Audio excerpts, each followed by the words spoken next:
15th meeting of the City of Tampa Variance Review Board. My name is Gary Brown, and I am the chairman this evening. From my left, the members of the board are Michael Villa, Dustin Pastor, Brett Feldman. Susan Long. also in attendance this evening are Jared Simpson, Assistant City Attorney, Towanda Anthony, and Eileen Rosario Ducksworth of Land Development Coordination. Brian Knox is here. Of Natural Resources, is there anybody from Transportation? I see none. Okay. I'll take just a few minutes to review tonight's procedures. Cases will be called in the order that they appear on the agenda. When your case number and the applicant's name are called, please stand in either aisle to the side of the room to acknowledge that you're here. Staff will then give a brief introduction to the board of each application. When you approach the podium, please speak into the microphone and state your name, address, and if you've been sworn in. The applicant and or their agent will have 10 minutes to give testimony, present witnesses, and documentation as a part of their presentation. This is your time to present all of your evidence.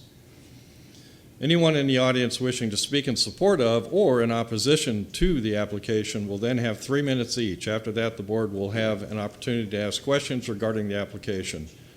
Finally, the applicant will have an additional 5 minutes for rebuttal if needed. The time periods as stated will be kept by the chair.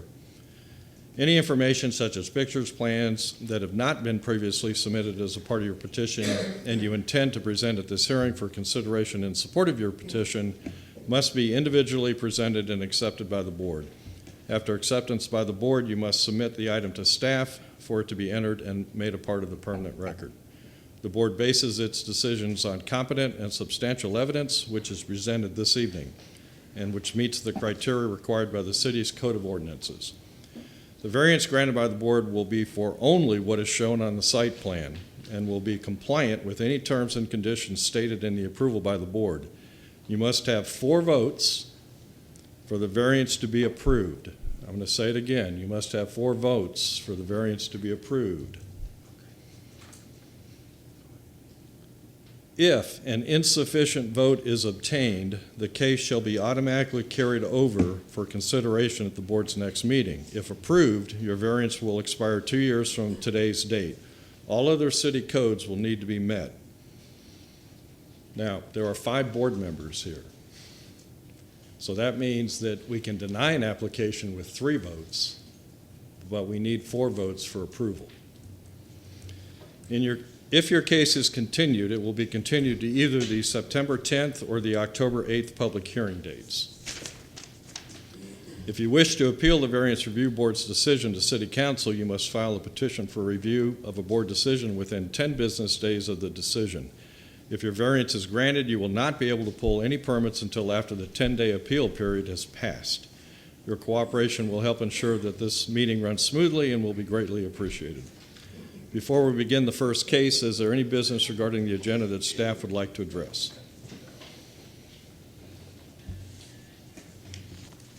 Towanda Anthony, Land Development Board, application number VRB 1917, as well as application number VRB 1918 are both requesting a continuance. Staff is recommending the October 8th as the hearing date. Being that they've continued a couple times, we feel like if we move it out to October, they should be prepared. All right. Do we need a motion to I'll those? move that VRB 1917 and VRB 1918 be continued to October 8th. All right. Seconded by Mr. Pastor. Okay, those will be moved. In addition, VRB 1922 is a misnotice and will not be heard tonight. Okay. 19. Thank you very much. With no further business to discuss, is there a motion to approve last month's minutes without objection? I so move. All right. Been seconded. All right. I will now ask, not Ms. Mora, but Mr. Simpson, to address the board regarding any ex parte communications. Thank you, Mr. Chair. As the board knows, if you've had any verbal communications regarding any of the cases or you've received any written communication regarding any of the cases outside of the hearing tonight, you will need to disclose the nature of those communications and file them into the record. So at this time, I'd like to ask any of the board members if they have had any ex parte communications regarding any matters that are going to be coming before the board this evening. Yes, I do have one. This is on VRB 19-86. I do know the proposed builders on this project, and I did hear some discussions among them about this a number of months ago, I think probably even before the variance was filed. So I really don't know anything about it, wasn't really part of any conversation. So what I know about it is really what's in the packet here tonight, so. Can you further elaborate on your relationship to the applicant? These were business partners over the years in various different endeavors. We had an investment management company, but that was closed a couple of years ago, so. And you don't, do you have any current business with them? No. And no continuing contracts or obligations or anything of that nature with them? Not at the moment. I've had ongoing investments involving them, so I think probably the best thing for me to do would to be recuse myself, in case something comes up down the road. So that's, I just wanted to bring that one up. So then you think that there could be a pecuniary interest that, or a relationship with them that you're unaware of? I think that when you have close friends who are presenting something here, which in this case, they're not presenting, they're just the builder, I think it's best that I just not get involved for fairness for everybody. When that case comes up, then I'll ask that you recuse, and Yes. we'll make sure that you fill out the All right, proper thank you very form. much. Yeah, I Thank feel you. better about that, thanks. Only because that's the last case. Would it be prudent to ask the applicant if they want to go tonight? Because that's going to leave us with four, You have which to have means they have to have unanimous 100% vote. Well, Would that be Chair, a- it's my understanding it's your agenda. If you do want to move it around, and if you want to entertain that option for the applicant, then that would be the pleasure of the board. Can we ask them if they want to move the forward app- tonight? I don't Is see the any applicant problem with here? that. Okay, is the applicant here for VRB 1986? Richard and Anna West Cox. Neptune? Oh, Come on down. let's make a deal. John, okay. Good evening. Good evening, Mr. Chairman, members of the Variance Review Board. My name is John Grandoff. I'm not the attorney on this matter, however, my law partner, Morris Massey, is, and he's on the way. So if you could just pass over for now, maybe renew your request when he arrives. I'm sure he's on the way shortly. Okay, Got it. thank you. No problem. Any other business? Are there any other conflicts of interest or ex parte communications to discuss? Thank you, Okay. Mr. Chair. At this time, all persons who will be presenting evidence of testimony to the board shall rise and be sworn in.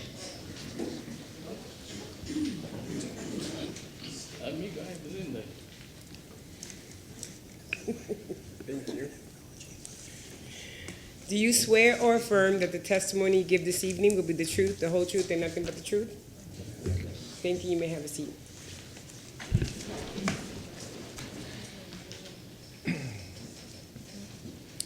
Okay, staff, if you would come forward with the first case. Application VRB 18-74. Towanda Anthony Land Development, again, this is application VRB 1874. The property is located at 4001 West McKay Avenue. The applicant is John Lum, the agent is Steve Michelini.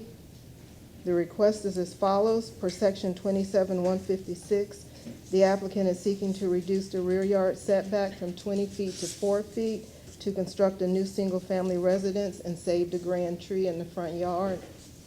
The property is owned RS60 and was purchased in 2007. The existing house was constructed in 1950. The property received a tree consultation in April of 2018.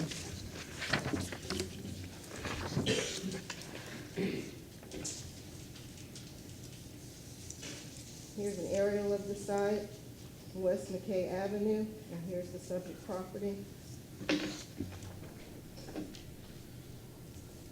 Here's a photo facing the front. Here's another photo of the front showing the tree. Here's a photo facing the corner.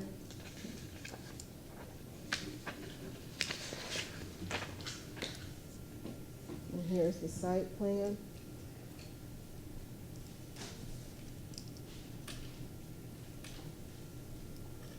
And they're requesting to reduce the rear setback from 20 feet to 4 feet to allow the tree to remain. Are there any questions for staff? Seeing none. Thank you.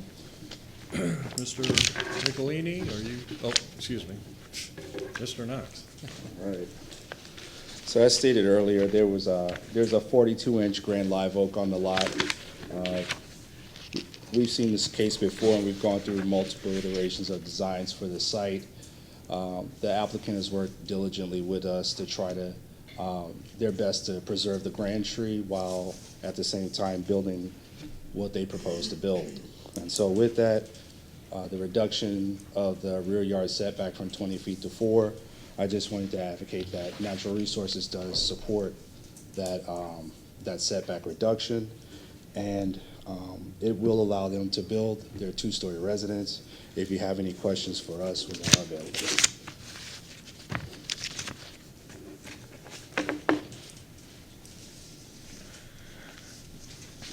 Good evening, Board. Steve Michelini. You Have you been seen. sworn? Yes, sir, I have. Okay. Eileen always makes sure that I've been sworn. She always asks me specifically if I've been sworn, so I'm checked out twice. You just never leave, right? It's a permanent swearing in. Oh, okay. You've seen this project and this proposal 3 times already. It started in February of 2018, and at that time we were requesting the removal of the grand tree in the front, and we had some site constrictions regarding a box culvert that runs across the back of the property, and there's a variety of different things. But we've worked very closely with the staff, and basically we're ending up with about a 49-foot setback in the front. I'll show you here on, is that, where we go? That's good.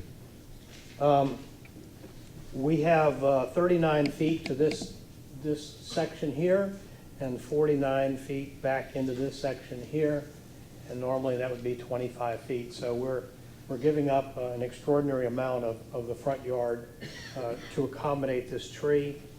And I've dashed in the protective radius here that we've agreed to with the city.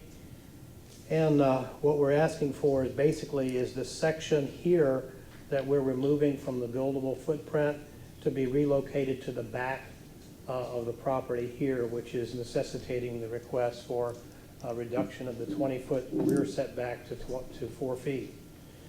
We've also met with transportation, and we'll have to be relocating our driveways and a variety of other things, but I think that overall we've taken extraordinary measures to accommodate this tree, and we're very grateful for the staff and working with them, and I told Brian that he needed to make a longer speech considering how long it's taken us to get through this process. But anyway, I think we've come to a solution that preserves the tree, allows us to build a new residence. It'll have to be custom designed. And we're asking for relief from the rear yard setback to accommodate that. I believe in every respect that meets with the intent of the code. It does not create a hardship from anyone else. The city owns the lot directly to the north. That's where the box culvert runs diagonally across the lot. So there's no other property owner there that would be affected. I believe that we have met all the criteria regarding practical difficulties and hardship, and we respectfully request your approval. I'd be happy to answer any questions you might have. Or I can go into more detail, but my original file is about this thick, and I don't think you want me to do that. I've been cautioned to keep you short. Is there anybody in the audience that would like to speak on or against this application? Seeing none, you have questions forward for Mr. Michelini?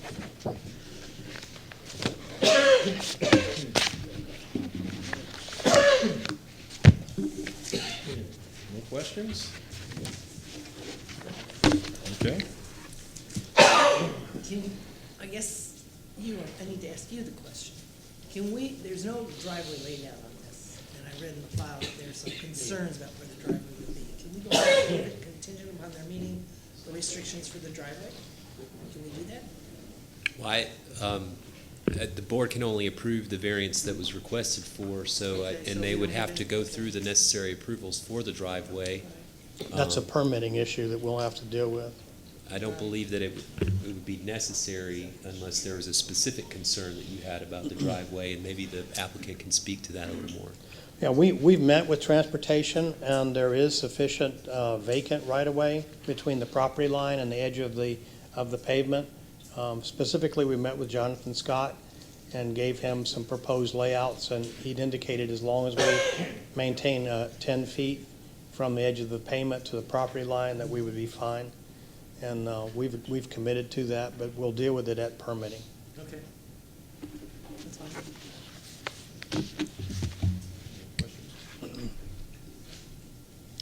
Now you have 5 minutes for rebuttal.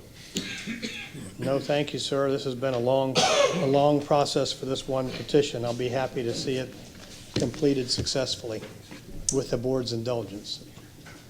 Okay, well, without objection, I'll close the public hearing. Would someone like to make a motion, or you want to have more discussion?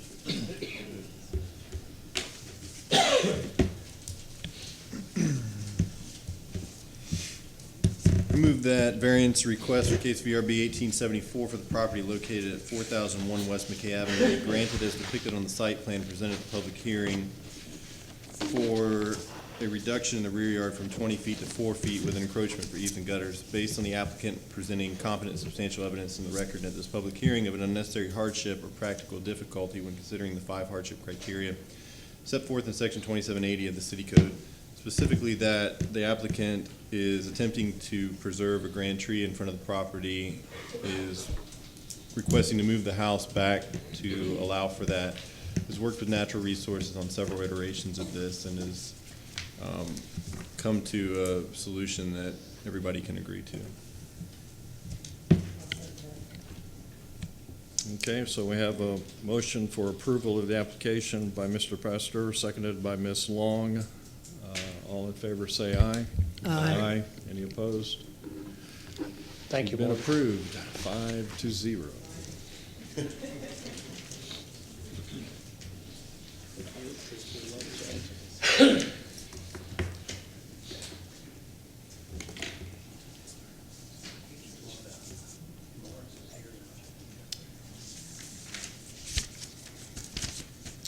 All right, our next case.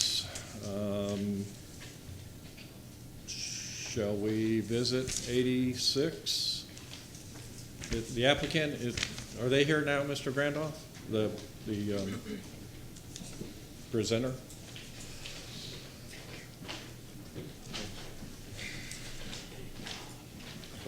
Good evening, Morris Massey, Hillward Henderson, 101 East Kennedy Boulevard, Suite 3700. I apologize for not being here at the beginning of the hearing, so. I Okay, understand, I well, guess. before you begin, Yeah. you, I'm sure know the rule that it takes 4 affirmative votes, and we have 5 here. And you weren't here, but we have a board member that's going to recuse himself. Okay. So do you want to proceed tonight, or do you want to delay? I think we're going to go ahead and proceed tonight. The applicant and the owner are not here, so I don't have direction from them. So I think we will go ahead and proceed with our presentation tonight. So at this juncture, I would go ahead. I'm going to try to contact them, so. Well, we can leave you on the agenda at the end. Yeah. We were yeah. just trying to help. No, I things. appreciate that, and if I get further direction from them otherwise, then I will let you all know when our time comes up. Okay, So, all right, thank you.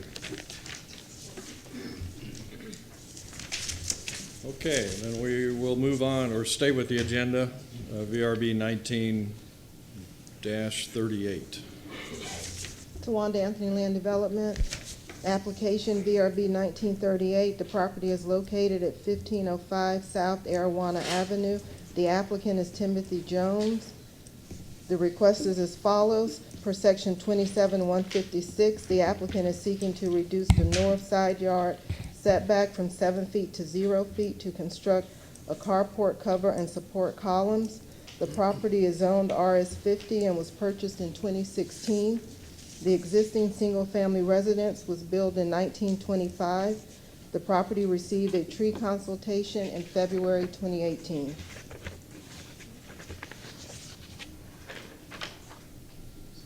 Here's the aerial of the property. South Arawana. And here's the subject property.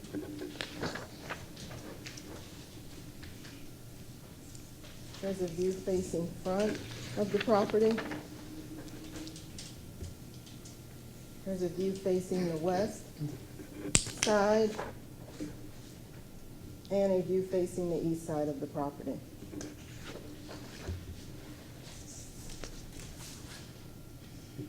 And here's the site plan. And this is the proposed addition. So this is the house that's proposed, and this is the addition and the setback reduction that they're requesting from 7 feet to 0 feet.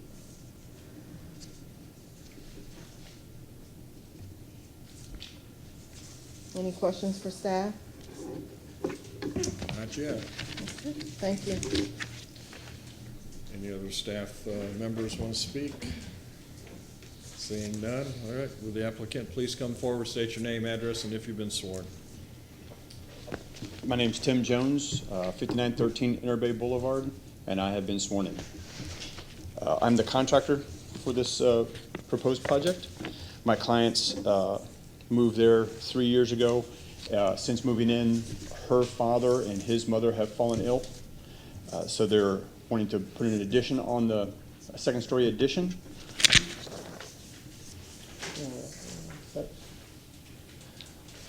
That's not. Let me go.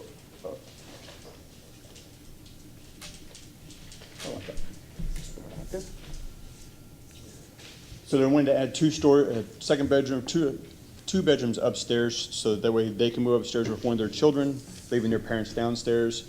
But on the west side of the property, we have problems with grand trees.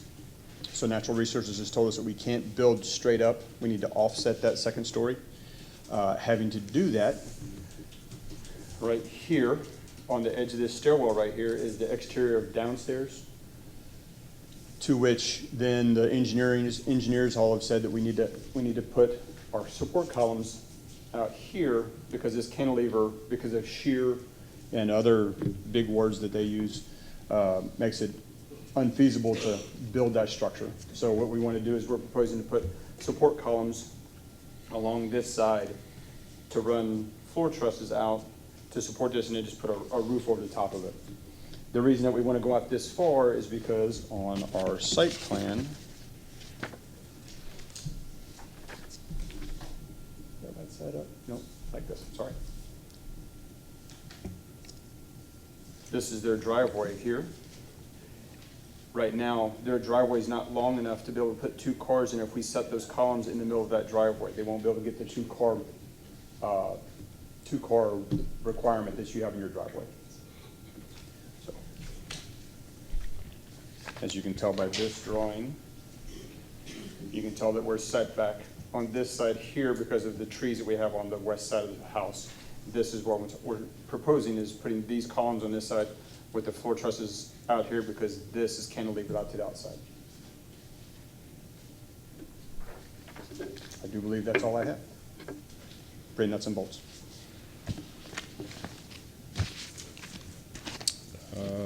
You still got a few minutes, that's it? I do believe so. Okay. Is there anyone in the audience that would like to speak on this application or oppose it? Okay, seeing none, board, do you have questions for the applicant or staff? Quick question for you. It seems obvious from the drawing, but I just want to clear for the record. There's not going to be any living area over the area that's going to go over the driveway. That is correct. It's purely for the trusses. Purely for the trusses, that's correct. What about windows or things like that overlooking the neighbor's property, anything like that? No windows, no. Okay. And the neighbor that's to the east, we've already had conversations with her, and she's fine with it. Perfect. That was going to be my next question. Thank you. Thank you.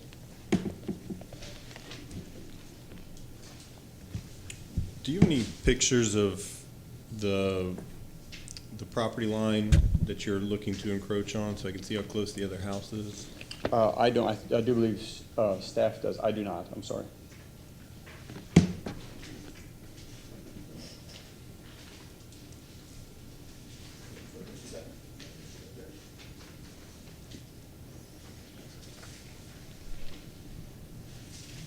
So the trees, this tree right here, these trees right here is the property line. Actually, they're on the neighbor's property line.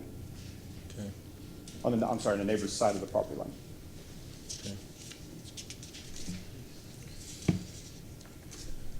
And then, Jared, correct me if I'm wrong, if we were to approve this, even though it's for a covered roof for a parking structure, whatever, the property then carries that setback, and they could build livable area right up to the property line in the future, or another owner could.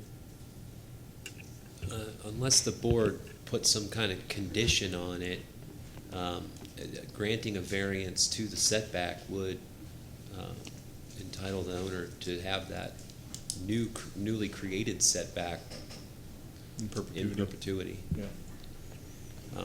The board in the past has placed conditions on overhangs, and Not as to long be as they're enclosed. reasonable and there is a nexus to a harm that the board is trying to protect against, and the condition is roughly proportional to the harm, then that is a lawful condition. Okay.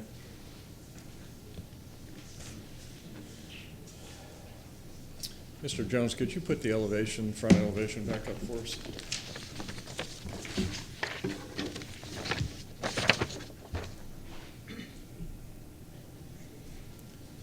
So it is the design intent not to have any overhang, obviously, over the property line. That's correct, yes. Okay, and can you tell us why you couldn't hold this structure back, say, a foot from the property line? Our intention is that the columns themselves will be about a foot from the property line, but our footers have to be offset to right to the property line. It's not our intention to have this structure all the way to the property line. It's the footers themselves Okay. that will go to the property line. That's what I understand. I have to Okay. get- All right, question for legal then. Aren't the setbacks measured from the vertical face of the structure above grade? I would ask that question to zoning staff, Okay. where they measure the setback It from. would have to be the structure, though, because then you could put footers on other people's property. Well, no, you could do a type of footing, you know, that wouldn't encroach. Yeah, yeah, sure. But I've never heard of any testimony in any case that involved underground things in relation to the setback request. Towanda Anthony Land Development, could you repeat the question? Well, when zoning is measuring setbacks, building setbacks in this case, residential, where do they measure, what part of the building are they measuring to? To the face of the building, So above ground, correct. or they're measuring above ground. Okay, so that answers that question, I guess. Anybody else have any other questions? Okay. Are you gonna have a gutter on that roof so that you're not dumping water right Yes, onto sir. the neighbor? Yes, sir. That's part of the site plan when we submit for building permits. We'll have to show how the water gets off of our property, not onto the Okay. adjacent. And you heard the discussion about the rebuilding. Would you, if approved, would you agree to a condition that the structure never be enclosed? Oh, absolutely. Yeah. Okay. If I can just speak to that, I've actually asked for variances in the past and gotten it for like carports and things with that stipulation in there, so, yeah. Right. We need to make sure that that's Sure. something that you're agreeable to. With that thought in mind, though, we're only talking about the ground floor. You were talking about the second floor, weren't you? Either one. So can we condition a second floor, future, unproposed? I would condition that there's no enclosed area built within the setback. Okay. But if the board finds that there could be some potential harm by that increased intensity of use, then imposing a condition to limit that would be lawful as long as the condition was reasonable in relation to the harm. I can't say whether or not Right. what to do or tell you what to do, but hopefully that gives you enough guidance.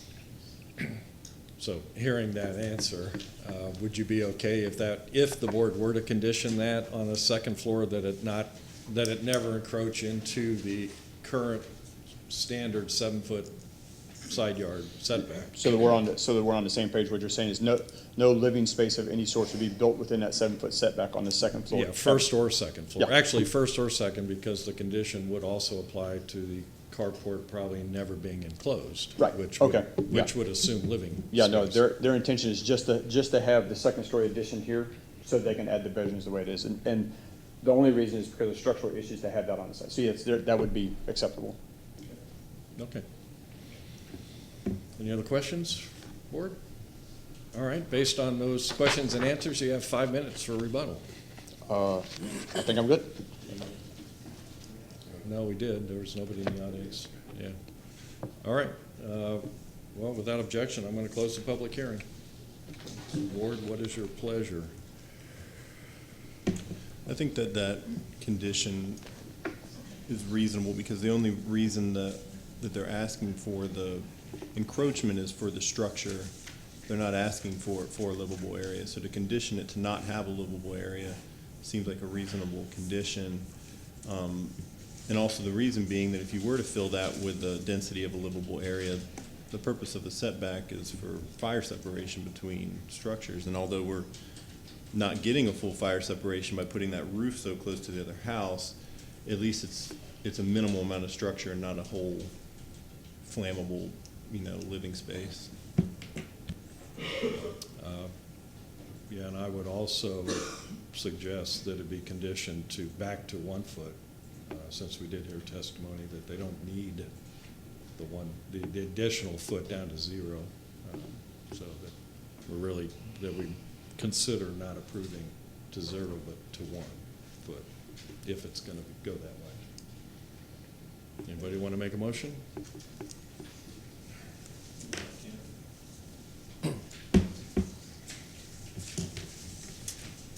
Which would also allow for use of the gutters. Right. In whatever structure. Right. I move that variance request for case VRB 1938, located at 1505 South Arwana Avenue, as depicted on the site plan presented at the public hearing, for a reduction in the side yard from 7 feet to 1 foot with an encroachment for use in gutters, with the following conditions: that the enclosed space never be built within the standard setback of 7 feet.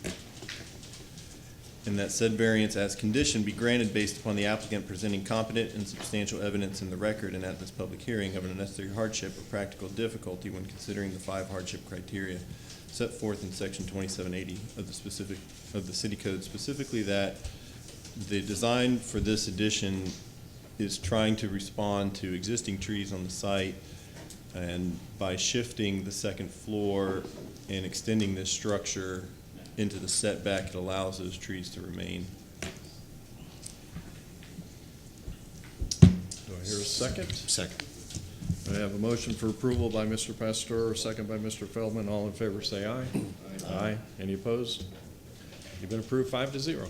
Thank you much, board. Appreciate it. Thank you, Towanda. Miss notice.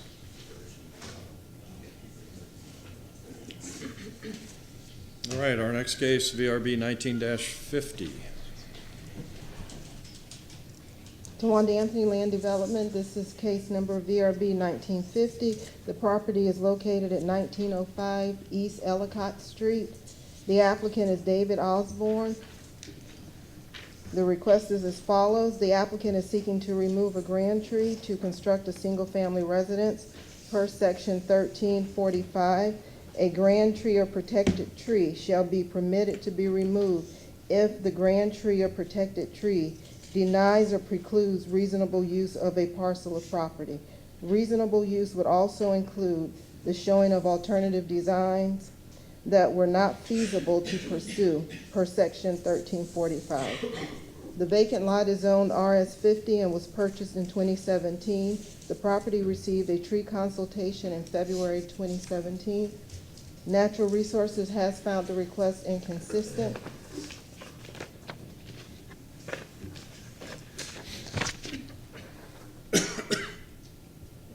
Here's an aerial of the property. Here's East Ellicott. Here's the subject property.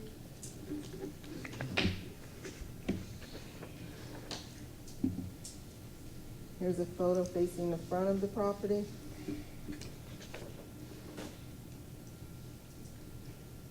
Here's another photo facing the front, and you can see the tree here.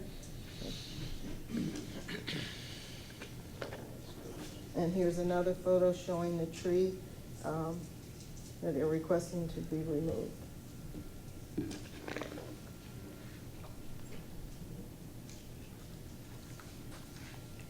This is the proposed site plan.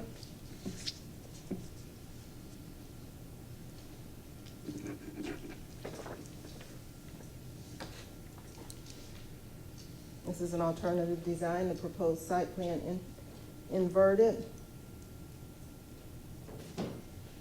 And this is another alternative design for natural resources.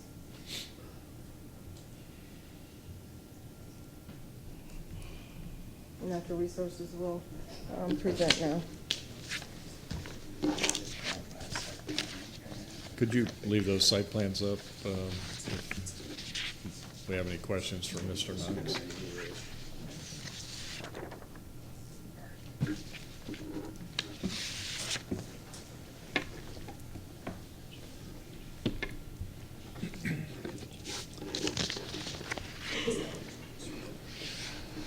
Brian Knox, City of Tampa Natural Resources. So as stated earlier, it's a grand tree. It's located in the northwest corner. At the time, we were going under the old code, so we measured it at 183 points. It is rated C8, and it was just under that criteria that we would consider for removal. We requested that the applicant move the proposed single-family residence outside of the protected radius of the home. We also found that through several alternative designs, there was one alternative design in particular that would work for us in terms of the applicant having a driveway and also preserving the grand tree. It would require the applicant to have a reduced rear yard, but in order to preserve the tree, Natural Resources is of the opinion that that is something that is possible for this site. We met with the applicant in the field once, and we also met with the applicant again in our office, and we tried to come up with several iterations where we could preserve the tree, keep a rear yard, and have a driveway. And ultimately, we could not come to that conclusion with the applicant.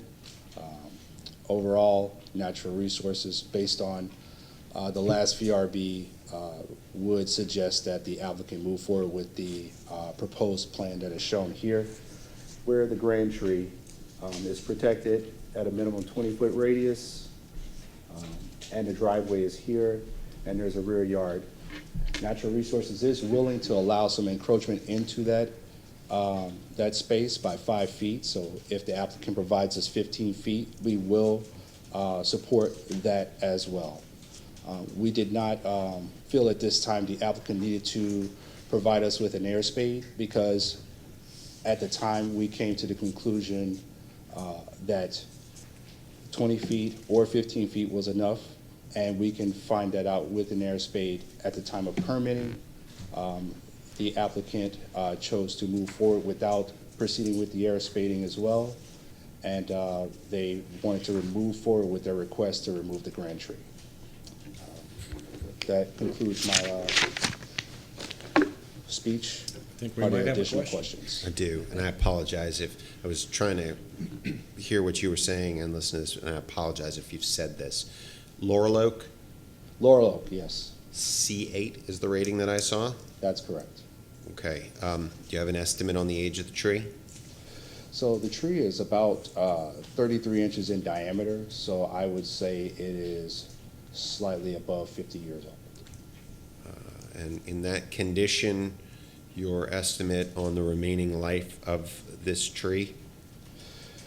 Given the structure of the limbs, there were some structural defects that we had concerns about, primarily, let's see if I have.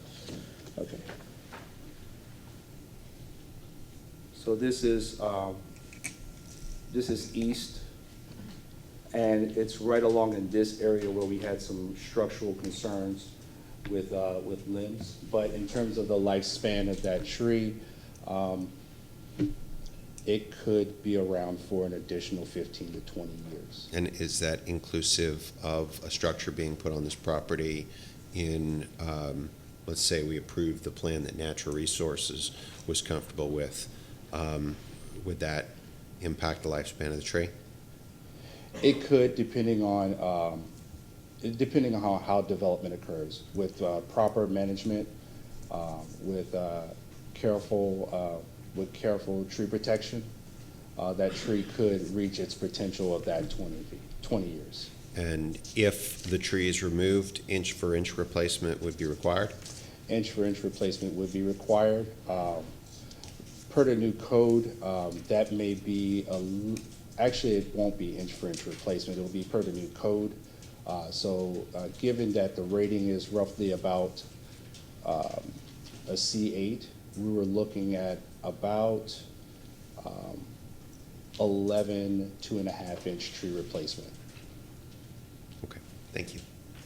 And that raises a question for me. If the mitigation is under the new code, the application is under the old code, That is correct. then why wouldn't the mitigation be under the old code if that's the case? Well, this is the first I've heard of this, but my first thought is that we're applying the old code tonight because they applied Right. at the time that the old code was in effect. Right. We would apply the mitigation at the time that the tree was removed, and therefore it would be the new mitigation, which would be applied when they removed the tree. Okay. And Is that so- what you've been directed? That's But- correct. So at the time of permitting, he would be under the applicant would be under the new code. Okay, I've got a question. The tree that is on the left side of the property, I thought I saw an X in it. Is it that tree there? That's correct. And that tree is on the subject property? That is or- on the subject property, and that is the camphor. Oh, that's a camphor. That's a Okay. camphor, and it had a failure. Okay, okay. You've answered my question. I Okay. couldn't recall what that tree was. And last question, I see power lines. Are the power lines impacting the tree in question? They're not. The tree, the laurel, has a pretty high canopy, so there aren't any impacts to the tree, and there wasn't any pruning that was done by the electrical companies. So it's far enough away from the power lines, in your It's opinion? that it- far enough and high enough. Okay, all right. Any other questions? Thank you, Mr. Knox. You're welcome.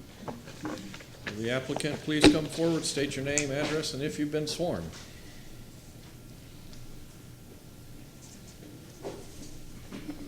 Hello again, David Osborne. I have been sworn in.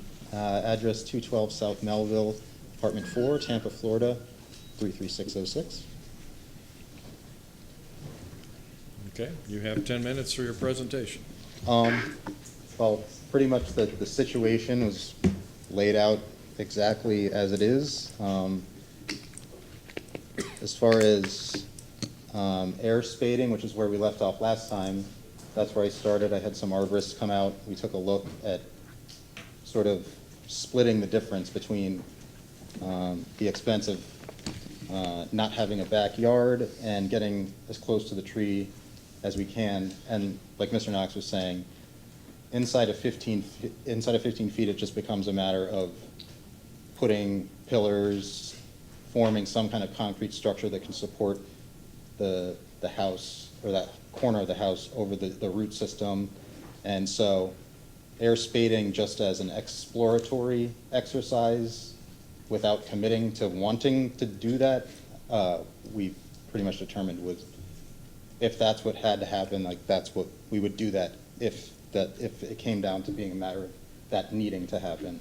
So exploration, they showed us that within 15 feet, there's no way you could have a trench or a traditional form stem wall. And so that's kind of where air spading left us. In terms of what I thought was maybe the best compromise that would make me happy enough was something like this. And Mr. Knox and I discussed this at the office. And the downside, of course, being that moving the tree outside of the protective root zone, for the most part, that encroaches maybe 2.5 feet or 3 feet or so. It's about 16 feet from the trunk of the tree, although I measured the tree as being 36 inches, so it's really more like 16 feet 1 inch or whatever. But of course, having the driveway run through there, the natural resources didn't smile on the prospect of that very highly.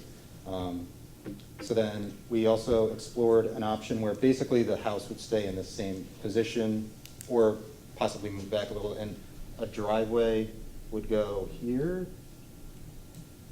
But, I mean, the average car length being 15 to 16 feet, only one car could fit there. And my wife, family, and guests would be left to park on the street, I guess. I don't know if we recall, but there's an alley on the city plan, but in reality, there's trees in it and a cement wall, and it's unusable, so we can't have a garage in the backyard or something like that. So that's why really the problem boils down to having a house on one side and a driveway on another, and trying to find a way to make that work. And like staff showed, the only way to really make that work is to have the house be here, and then you could have a driveway of sufficient length for people, more than 2 people to park. And then also, because we need to be able to get equipment during construction to try to work around these 2 protective root zones, once the stem walls and the structural walls go up, we need to be able to get telescoping forklifts, trusses, things into this part of the property that we can't use the alley to get there. So there's just kind of like a dance in trying to coordinate how that would work. So basically it seemed like this is really the only option, or some variation of this where we're within 15 feet of the root system. The problem with that is that the resulting yard looks like this. That's the front yard. This is the back yard. And with the existing pattern of development, I'd be the odd man out in a big way.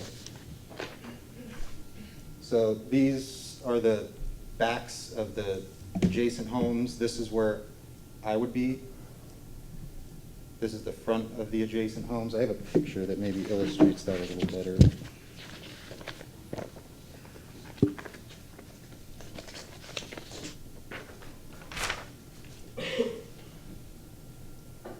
So this is, in this picture, north is this direction. This is the tree in question right there. This is that camphor tree. So that's my neighbor's house. These are the people next door. They're a little bit closer because they have this projection of this front porch here. But essentially, ideally, I'd like to stay kind of in line with them because that's the only way to have a functional backyard. So this here, this is 11 feet from the underlying stem wall. So if you put ledge stone or whatever other cladding there, that shrinks, and then a staircase. So this we'd be talking about is maybe like 8.5 feet, maybe.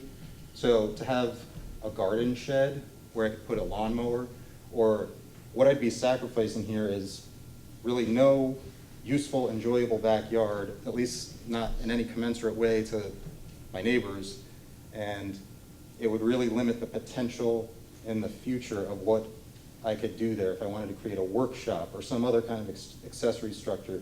Kind of acquiescing to this plan would sort of permanently essentially tie me to this very limited use property. So in 10 to 15 years' time, or whenever the tree expires, there's no really easy or reasonable way to kind of reset to what the normal house position would be for the neighborhood. And so I'd very much like to avoid committing myself permanently to kind of a temporary solution. And I know the tree is valuable, it's a grand tree, it's wonderful and all, and I'm not trying to disparage the tree, but in a decade when it's gone, it's gonna be hard to kind of have somebody come and look at the house if, let's say I was selling it and being like, what were you thinking here? And it just, that's kind of where I'm coming from in that respect. So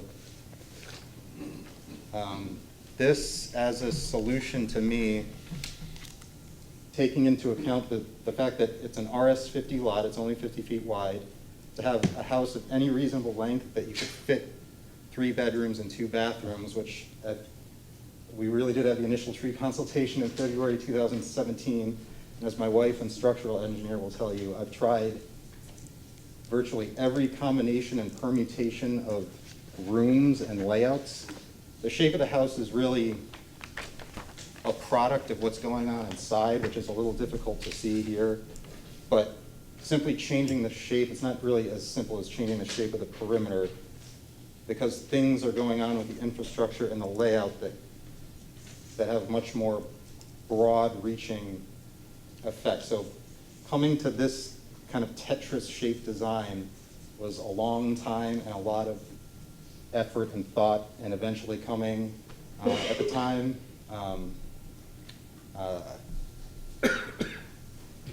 when we first decided, like, this tree is a real problem, there's no way we can have a driveway in the house.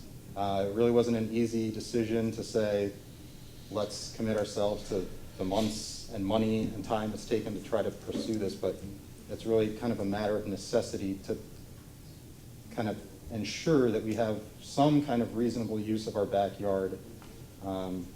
Moving the house that extra 5 feet forward only gains us 5 feet, so in terms of this is probably a better one.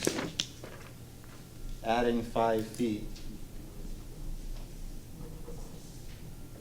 So if you were to imagine I had a shed that was 9 by 9 or 10 by 10, this would become 14.5 feet, maybe. So minus the setbacks there, plus the clearance, the overhangs of the roof would essentially merge. And it's just looking out the back window, all you'd see is the side of a shed. And you can't really build it too close to this tree because there's a protective root zone. So I'd really actually kind of like to do the plan where the driveway does this. If we could save the tree, I could save the time and the expense and do this, I'd be very happy. I wouldn't be very happy if the tree tips over. I discovered that a laurel oak is the least resilient kind of oak in high wind weather events.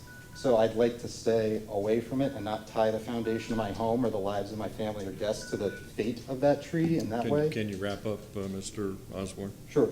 So this being impossible, I guess really the only option I really seem to have is either depart from the norm of the neighborhood and the adjacent properties and have no backyard, or it seems like nothing. Okay, thank you. Is there anyone in the audience that would like to speak on this application? Okay, seeing none, board, do you have questions for the applicant or staff? Mr. Pastor? So we discussed this last time, and I feel like the solution that solves all these issues and requires no variance and takes down no trees and doesn't alter your house is not shown here still. So I'm going to try and elaborate it again. And Mr. Knox, if you could pay attention, because I think it's going to have questions for you. If you Put up the plan that Natural Resources presented for a minute. That,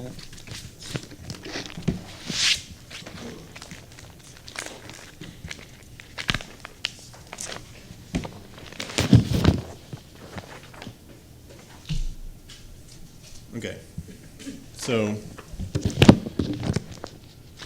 if you took this exact plan and you just mirror the house, not the driveway, only the house, that moves the notch in the front to the right side, right?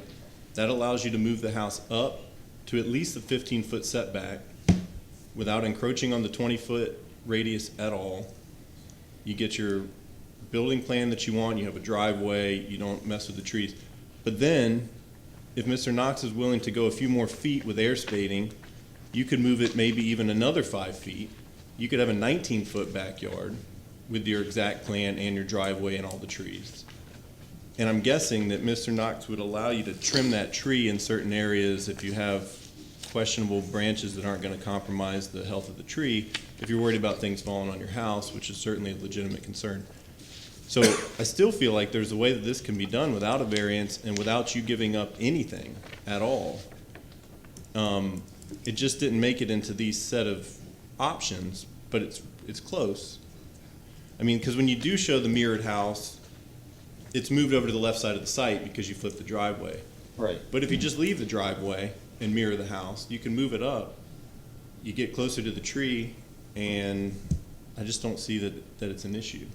Right. The problem, of course, being that essentially it would be this, more or less, maybe moved back a little bit, but moved maybe another 7 feet this direction Yeah. so that a driveway could fit. And it's still, like right here, the corner is almost 16 feet from the trunk. It gets closer to a point where Right, but how big's the backyard in that plan? the backyard here would be 27 feet. Exactly. So in my proposed plan, it's 19 feet, or it's 21 feet, or it's however close you can get once you air spade. So, yeah, you would move over, and then you'd move back a little bit, but not back to 15 feet, and certainly not back to 11. And 15 feet's the legal rear yard, so you'd be getting more than that. So it's much better than this one you're showing here, because, you know, the driveway and all that would not be compromised. I think that I understand, and I did it, I didn't bring it just because, for me, it's not really a viable thing, but the common spaces of the house are all in here, and to have essentially what's a picture window, but there's actually two actual picture, window units in there, and a patio that's really kind of designed to maximize the openness of the space, and then kind of push that over where when you're on the patio, you're sort of relegated to this weird little cove. There's also air conditioning, condenser units, and other kind of support items, which I didn't illustrate here, but I have it on the utility plan, that really kind of need to be where they are based on the way that things are laid out and need to be connected inside. I've tried examples where the shape, kind of like, as you mentioned, is like this, but to sort of reconfigure the infrastructure in a way that there's now an air conditioning unit in the driveway that somehow you have to get around, or moving it so that it's right outside the dining room window, or Well, an air conditioning unit can go anywhere on the property. It's Right. just feeding a coolant line. Right. So, yeah, you could put it past the driveway. I mean, Right. and I've already designed more of this than I would want to. I don't want to direct you that much. The reason I'm doing that is because I'm not inclined to support removing the tree, because I see very viable way to accomplish this without really any compromise on what you want to do. So that's the reason I'm being so prescriptive of my ideas, to show you why I'm not going to approve this. I'm not. The rest of, they might, but that's why. I think it can be done without any variance and without you giving up anything. I guess just in defense of what I'm giving up, and with all due respect, is just all the private space is designed, not just the utilities, there's vents and stuff that I wanted to have on the shallow side of the yard, but I don't want, for security reason, there's a fence here, and the fence starts here. Essentially exposing that to a driveway exposes sensitive parts of the house that I want to have within the fence and within kind of the smaller half of the yard, not be exposed to a driveway where people can peer in or that sort of thing. And it really isn't quite as easy as just saying, oh, well, like, let's just put the living room here, and there's kind of, the reason it's like this is very complicated, and Yeah, I get it. I'm an architect, so totally get it. Mr. Frillen?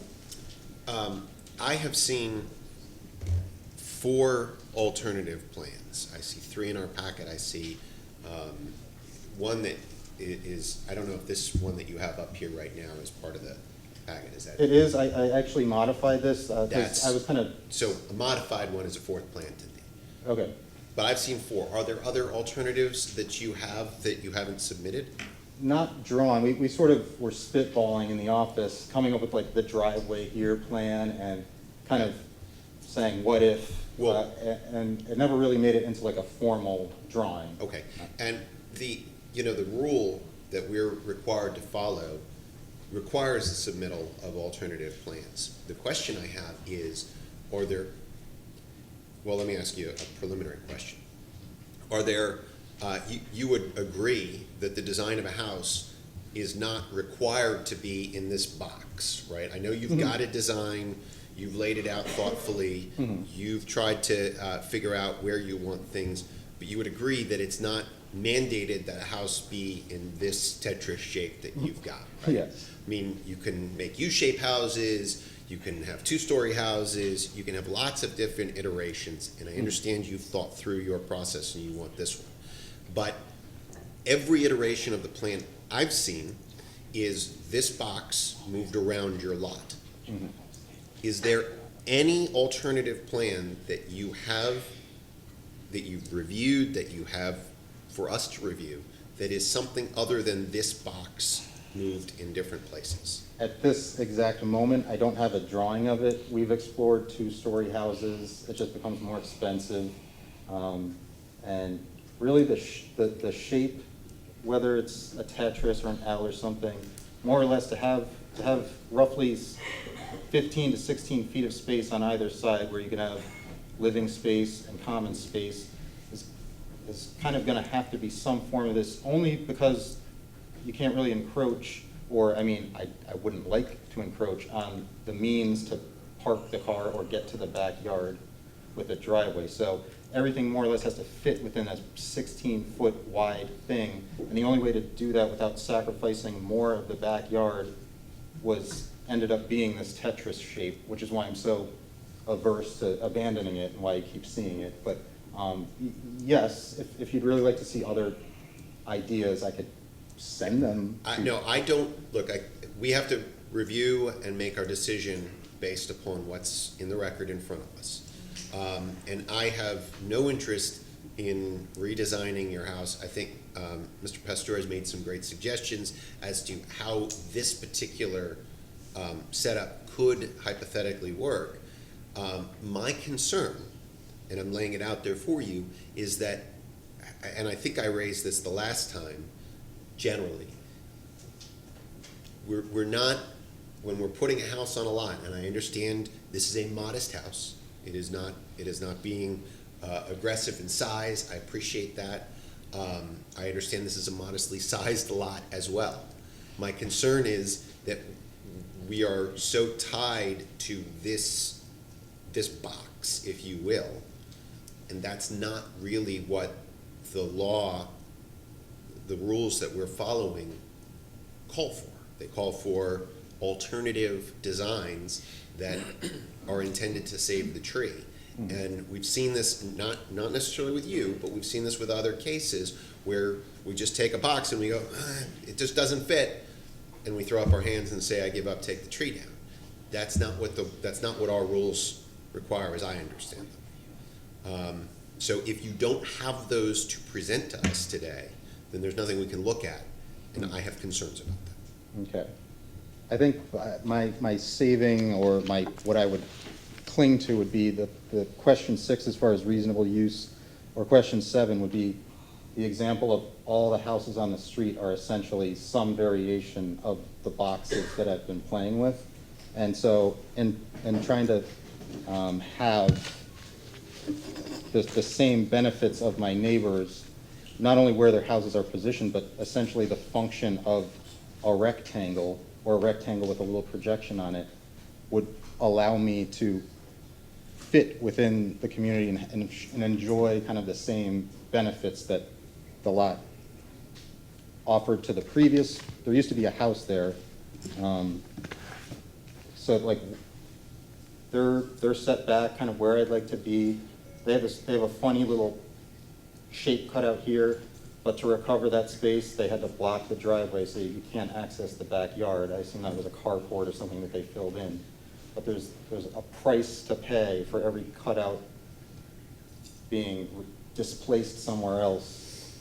And I guess if I was just trying to sell the place and I wasn't planning on living there to the point that the tree expires and beyond, I'd agree with you. I'd say, but being the person accountable and being the most vested in kind of what happens there and the quality of life that my family and I can have there, that's kind of why I'm stuck on this. And I really just want to have sort of what my neighbors have. Any other questions, Mr. Villa, Ms. Long? Okay, just for my own clarity, put up the plan you want to build. Okay, I'd really love to build this. If there was some way that this would save the tree, if I could reinforce the driveway tracks in the same way that you suggested reinforcing the foundation of the house with formed concrete, rebar, or whatever it takes. I mean, for my own clarity, we've been going back and forth, and at one point I thought there was a different plan you were really wanting to build, but this is the plan, the direction that you want to head in if you can remove the tree. Yeah, this is I mean, ideally. And in this plan, the only reason to remove the tree is the driveway. Right. Okay? So like the original plan that brought me here was this. And this would just allow me to take advantage of the existing driveway. The house has been raised, the driveway is covered with dirt. I mean, you've given us a lot of testimony tonight. Leaving that plan up, which is the one I thought you were going to say you wanted to build, but you had given up on that. Oh, not necessarily. If we want to keep the tree, then I'd be amenable to this plan. But the issue there becomes the driveway. Right. And whether or not there is a driveway design the city would allow. Mhm. So my question for Mr. Knox, is there a driveway design that would allow this site plan? Whether it's ribbon or gravel or. We would have to correspond with transportation. I'm sorry, Brian Knox, Natural Resources. Yeah. We would have to correspond with transportation to see if there was an acceptable material such as gravel. But in terms of other items we've used FlexiPave.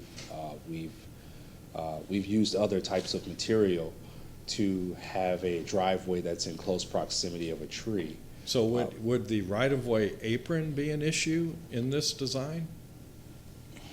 So we're talking about concrete in the right-of-way, not on the property, that's going to be within the 20-foot radius. Is that going to be a transportation issue? It would be an issue for us in terms of having a driveway within the protected radius of it if it's a full-on concrete. If it's concrete. Driveway. That's correct. And again, I'm not a designer of driveways, and nor do I understand the effect on root systems of, say, gravel.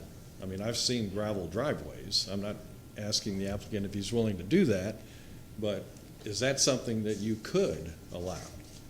Not for the apron. Not for the apron. That's correct. But on the property itself. On the property, we could do alternative material. I'm really not certain about gravel in terms of what transportation would approve. It's acceptable for us, but it may not be for transportation in terms of the design and having that as a ribbon driveway. Okay. Okay.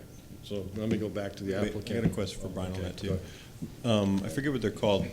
The blocks that you use to park on sometimes, The grass goes turf through- block. Turf blocks. Turf block. Can you do a driveway out of turf block? You could do a driveway out of turf block. How would you feel about that in the tree? In terms of that proximity, we've seen turf block not perform very well Okay. under these type of situations. Because the roots lifted or because it No. damages the tree? The roots will uproot it, and also we have issues in terms of just other issues that we've seen in the past where the turf block breaks or it just becomes unmanageable Okay. for the applicant. Okay, and while you're up here, I know we talked about the tree in the back in the last hearing. But Back left? I didn't hear any testimony today. Can you very quickly sum up what that tree is? And, yeah, it says oak. Is it a live oak, laurel oak? I can't remember what species of oak it is. I do know that it is shown as an off-site tree. When I did go out to and assess it briefly, I said he would have to get a notarized affidavit to remove that tree. Okay, I'm not worried about removal. I'm worried about staying away from it. Because the radius that's drawn appears to be much smaller than the 20-foot radius on the tree in question. I So see. is that because it's a smaller tree today? That's correct. It is a And do you know if smaller that's a tree today. 10-foot radius that's That- drawn? That was estimated as a 10-foot Okay, radius. all right. Yeah, I mean, this plan does say 10. Okay, so any other question for Mr. Knox? Mr. Osborne? So going back to the flipped version that you had considered originally, can you put that back up?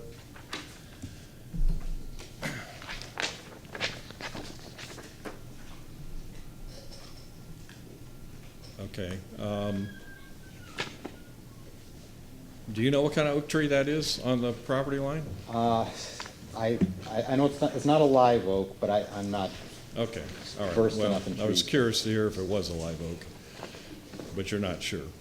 All I right, know it's not a live oak, but I don't know if it's a laurel. okay. Is it a nice-looking tree? Does it look like it's gonna thrive and do well? From what as a layperson, it doesn't seem to be. Okay, but it really had no basis on how you sited your house, one way or the other. Not really, but this would allow it to grow and have it be less of a factor. It does cast shade, and I would like to have solar panels, and that's another side factor. So being away from that would help. It's just the cost to do that would be the larger tree. Okay, and in this plan, it appears you're almost maybe 15 to 20 feet away from that This back tree? one? If your radius is drawn at 10. I tried to walk it out while we were there. It was something like that, 15, 16 feet. Yeah, it was roughly about somewhere between 12 and 16 feet when we were out there.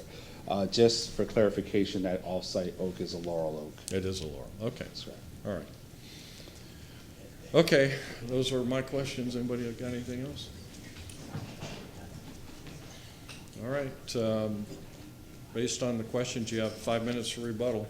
Well, I've taken enough of your time and everyone's time. I apologize. So that's really all I have. All righty, I'll move to close the public hearing and board motion and/or discussion.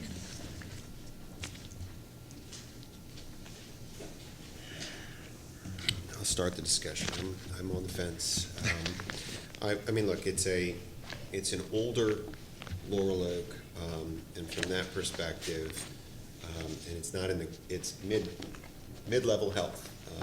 From that perspective, the rigmarole that we're going to require,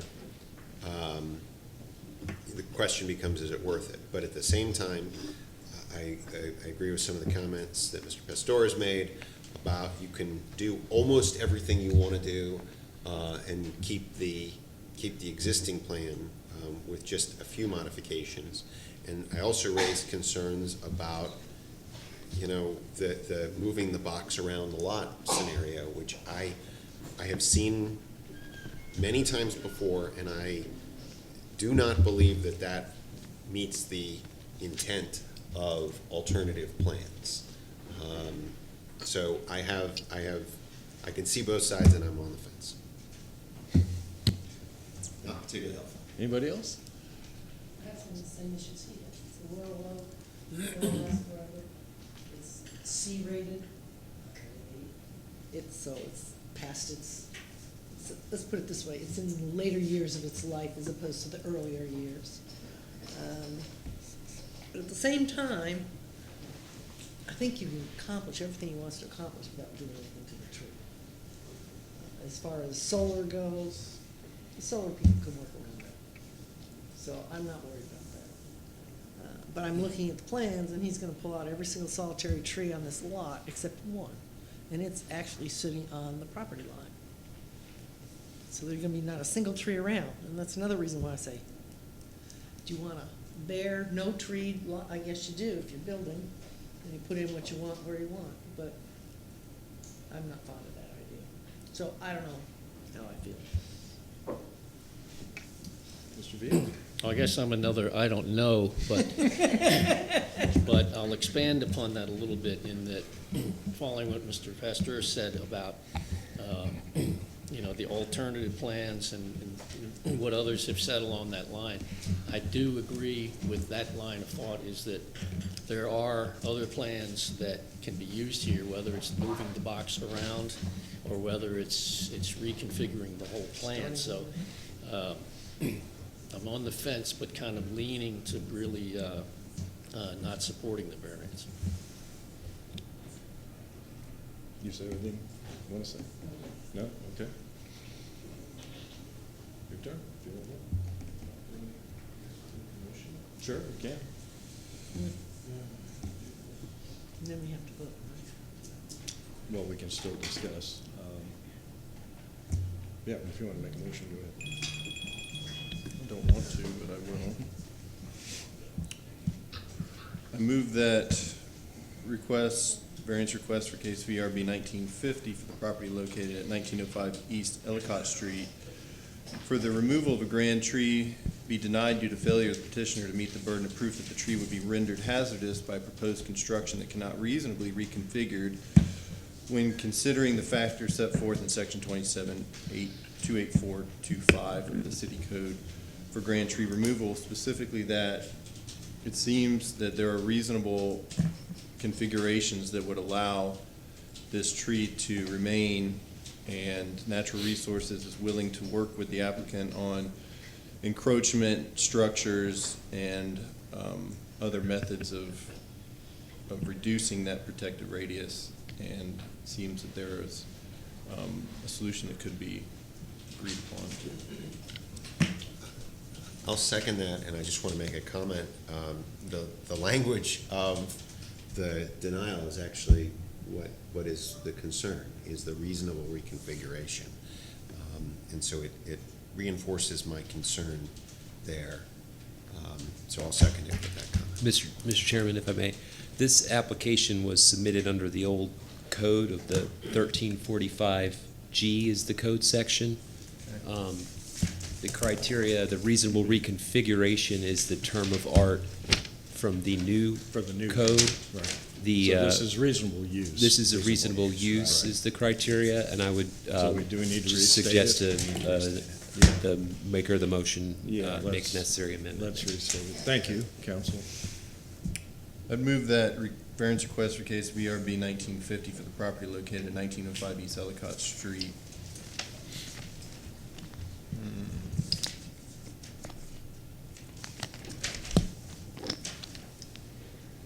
There's no denial. It's not on here. No, it's just granted or denied, be granted, be just denied. Be denied as depicted on the site plan presented at the public hearing for removal of a grand or protected tree based upon the petitioner not meeting the burden of proof that the tree denies or precludes reasonable use of a parcel of property with regard to the 10 factors for determining reasonable use as set forth in section 1345G of the city code for granting tree removal.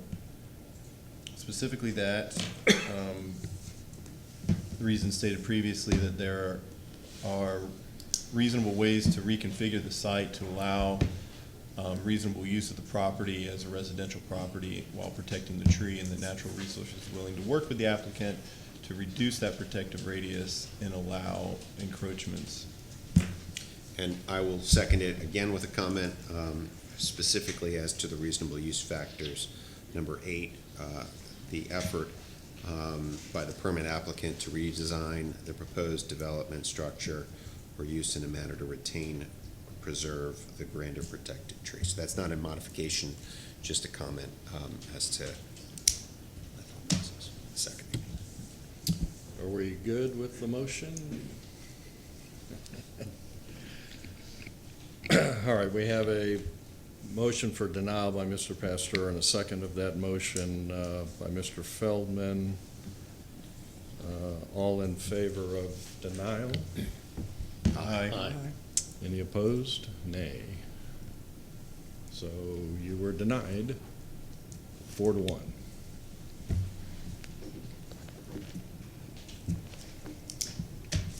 You do have a 10-day right of repeal to City Council. That has to be filed within 10 calendar days. Yeah.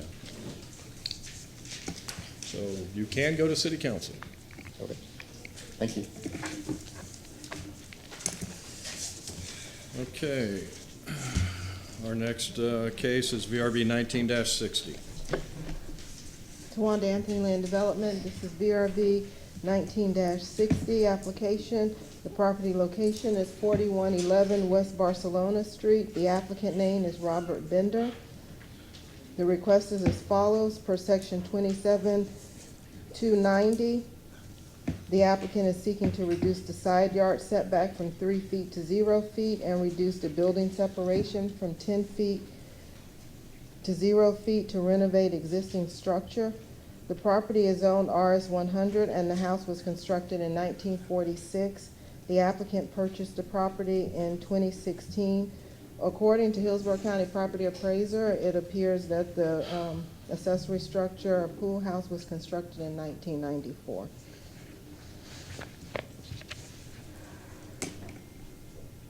Here's an aerial of the site, West Barcelona, and here's the subject property. Here's a view facing the front of the house.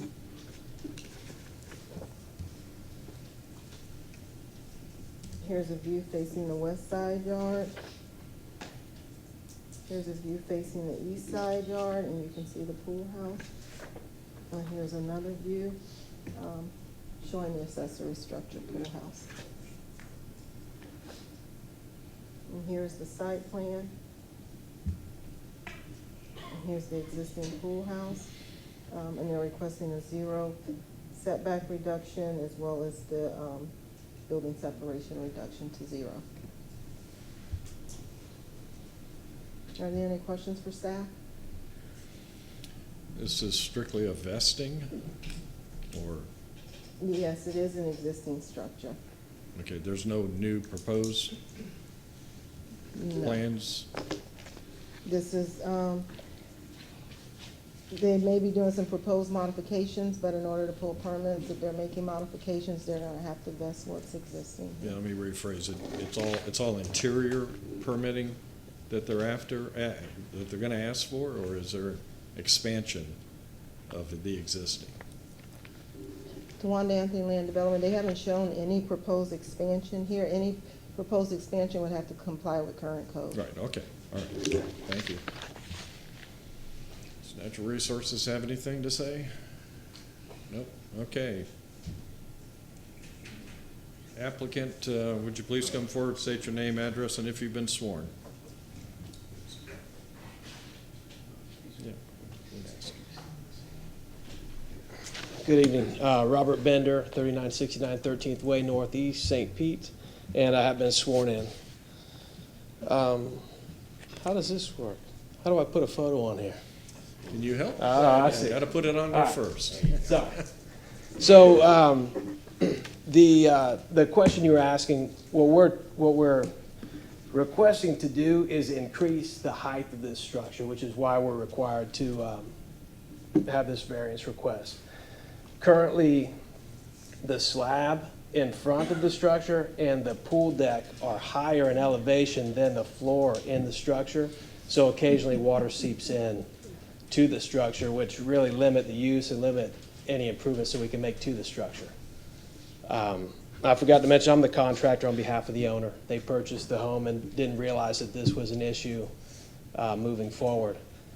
So their intention is just to relocate some drains. I did have some, we do have some drawings that were submitted. And that's when I realized I had to do this variance. I don't have them with me, but it's going to be a simple interior remodel, relocate drains, and just clean it up so it's usable, a functional pool house. Does that complete your presentation? I wanted to add, we are, when we increase the height, we really only need to go 10 to 12 inches to be at or above the other slabs that are in question.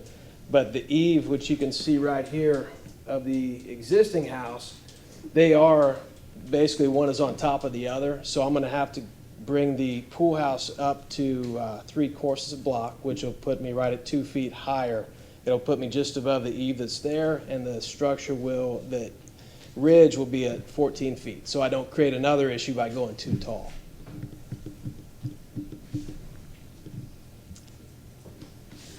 And You don't have any drawings to show us?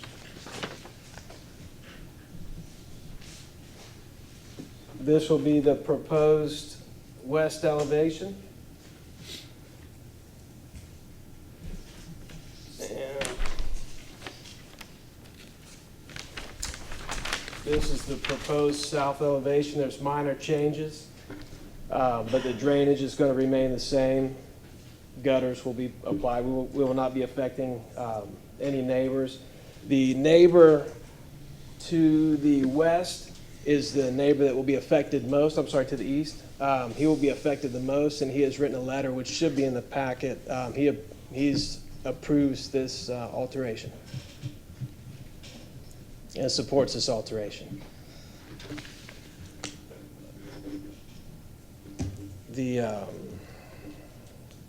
This variance request poses no threat to the health and safety or welfare of the public or any of the neighbors. It should, if we're allowed to improve it as we wish, will increase the value of the home, and the neighbors should benefit from that.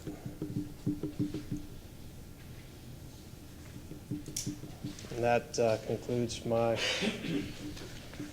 proposal. Okay, is there anyone in the audience that wants to speak on this application? Please come forward, state your name, address, and if you've been sworn. You have 3 minutes.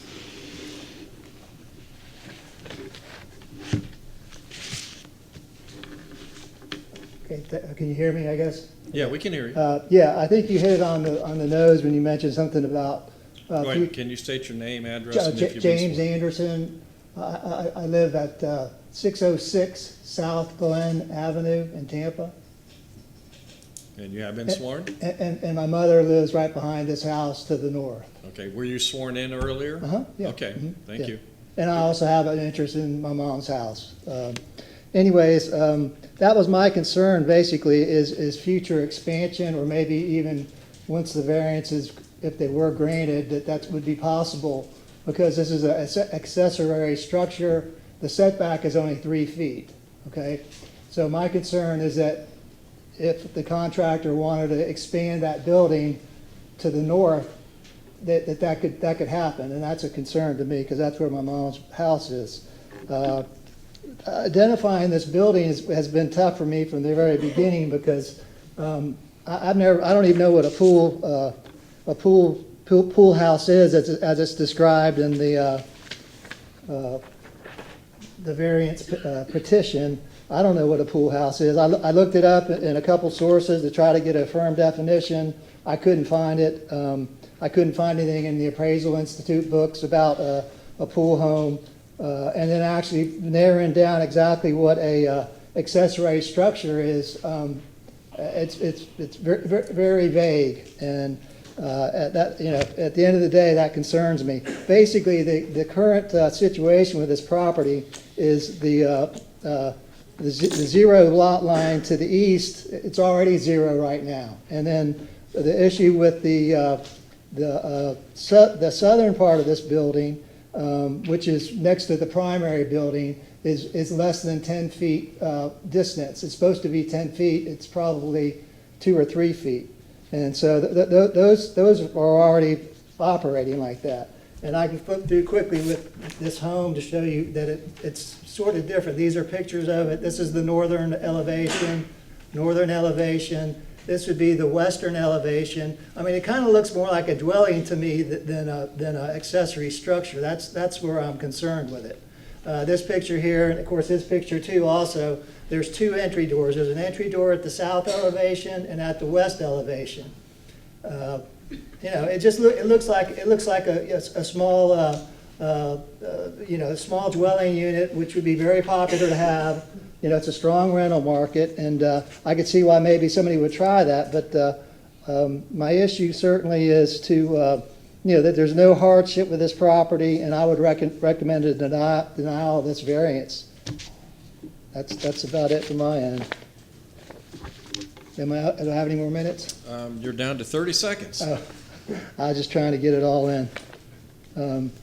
Again, that's essentially the problem, because you could probably add about another 260 square feet, which would get this total size up to about 900 square feet, which that's a significant building, and for a residential type of a dwelling use, I can't see that. I can't think that somebody might not be thinking about that. So I appreciate your time. Thank you. Is there anyone else in the audience that would like to speak on this? Do I give exhibits to? Okay. Yeah, please turn them in if you'd like. Okay, seeing no one else in the audience, board, do you have any questions for the applicant or staff? Mr. Pastor?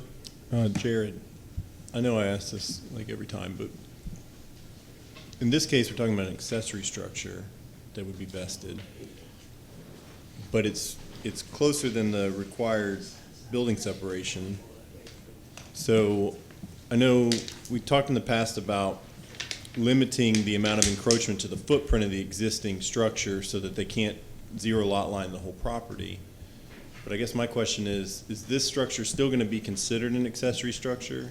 Or because it's not meeting the separation, is it supposed to be considered primary structure? I think zoning would be better poised than myself to answer that question as far as what defines an accessory structure.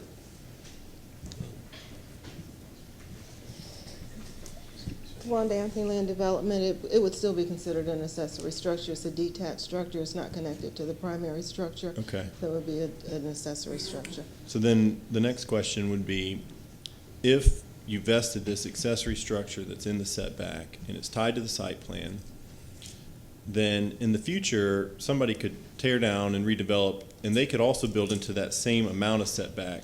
But could they put primary structure there, or would it be limited to accessory structure? Well, everything would be dependent on the language of the motion approving the variance. So can you limit a motion to approve the encroachment of an accessory structure that you're vesting? Excuse me, Towanda Anthony Land Development is also per site plan, so they can only build what's on the site plan. Right, but my question is, could they build a monster house that projects into the setback where the footprint of that pool house is? Or when they rebuild, could they only project with an accessory structure? Correct. It would still have to be detached according to the footprint that's on Okay. the site plan. Okay. All right, thank you. And when permitting is approved, if this is an approved variance, when permitting goes through, there's going to be accommodations for fire prevention and things like that when we've got a separation of this small of a nature. Is that, I don't know who that question goes to, but someone is going to look at this and go, okay, well, we need special dispensation for preventing fire spread and things like that.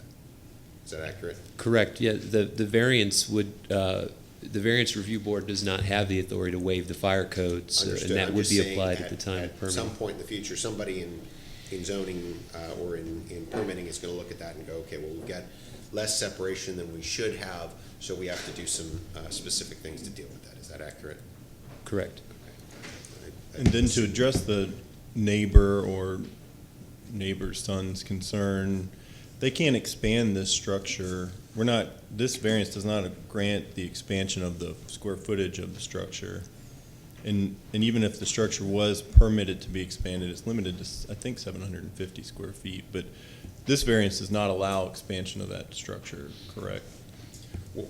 Because we're tying it to the site. Is that a question for zoning? And it's limited to 15 feet. Well, actually, we could ask the applicant, because I think the question is better phrased, not to. I'm talking words about in your mouth. allowable, not intent. No, but the structure that's being proposed is not going to change the footprint of what exists today. That is accurate? correct. We're Okay. going to reutilize the foundations in the block. Okay. And we are merely going to raise the roof and add 3 courses of block. Right, but what I'm saying is, if in 3 years they decided they wanted to expand that pool house, Tied this up. this variance does not allow them to expand it further towards the rear line in the setback than it is to, according to this site plan. Ms. Anthony, you want to Towanda. answer it again?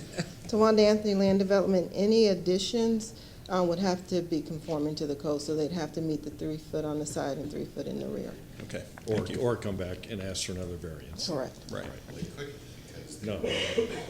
Yeah, no, I think we're good. Mr. V, you have any questions? So then, so we're looking at the, on the north side of the pool structure. I know that Mr. Anderson brought up the point that they didn't want it moving back towards his mother's house. And according to the plan here, it looks like it's well back from even the 3 foot setback, but I presume that they could go to 3 feet if they wanted to at some point, because that's the way the rule is. So, but they wouldn't go to 0 to alleviate what Mr. Anderson is saying. Does that make sense? That is correct. We have no intention of expanding towards the north or any other direction. We are going vertical. Ms. Swan, you have any questions? All right, now I've got some questions. You started the presentation by mentioning that the current foundation floods, correct? When it doesn't flood, but because they put pavers up higher, occasionally they're getting some wind or they're getting some moisture seeping through the block. So the pavers are the pavers around the pool? There's pavers at the pool deck on the west, the west, and then the driveway the slab of the driveway is also a little bit higher in elevation, but my client has expressed to me that moisture comes in at the pool paver side occasionally. Okay, so I didn't hear a lot of testimony about this particular building that staff said, according to the tax records, I guess was built in 1994. So would you please describe the foundation and the exterior walls? What are they made out of? The exterior walls are block, and the foundation we've dug under, it looks like it's I guess it could be a monolithic slab, but it looks like there's a foundation. We've just dug underneath to see if there's anything under there. I haven't fully excavated around it.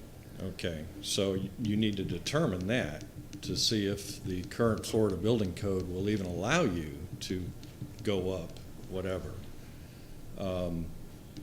And what's currently inside of this building is going to go away because you're going to take the roof off, is that correct? Everything inside, is that going to be gutted? Yes. So you're going to gut the building, Yes. you're going to raise the foundation of the floor up Yes. some amount, The and you're going slab, to raise right. the roof. Correct. Why not just tear the whole thing down and start all over? I believe the size would be reduced. Well, no, that's not true, because you have room to expand to the back legally. So I'm having a hard time understanding the hardship. You have space to have this use based on what we've here in the site plan that's been submitted. So I need to understand why the building, why one consideration of this wouldn't be to tear the whole thing down and just move it to where it needs to be per zoning and not even be here tonight. Assuming that the masonry structure built in 94 can be reused, where it should be a significant cost savings. That was, and. Well, that's, okay, that's, cost savings unfortunately is not a hardship that we can consider. But we do have to consider the life safety issues, and the zoning codes have minimum standards for setbacks, not Right. just for the property next door, but the buildings on the same property. So I'm looking at the site plan, wondering, there's plenty of room behind the pool house. Move the pool house. So can you tell us why, can you give us something that wouldn't allow that to happen? I suspect the valuation of doing the additional demo and rebuild might cause the client just to keep it as is. I think we're kind of nearing the top of their budget to do this project Okay, anyhow. so it's a cost issue. There's nothing about the site itself that would preclude it from happening. There's some pool equipment and there's some pool equipment on the backside of the structure. I don't know if we would gain everything because the structure's not a perfect square, so I think you're going to lose some square footage by doing that. Well, again, the site plan indicates there's room to expand. Front and back. Not completely because of the building separation, but you certainly can expand towards the back within the legal setbacks of the accessory structure of 3 feet. Currently, the eaves are overlapping, so there's 3 feet between the buildings. So if we were to reduce that. Wait, what eaves are overlapping? Sorry.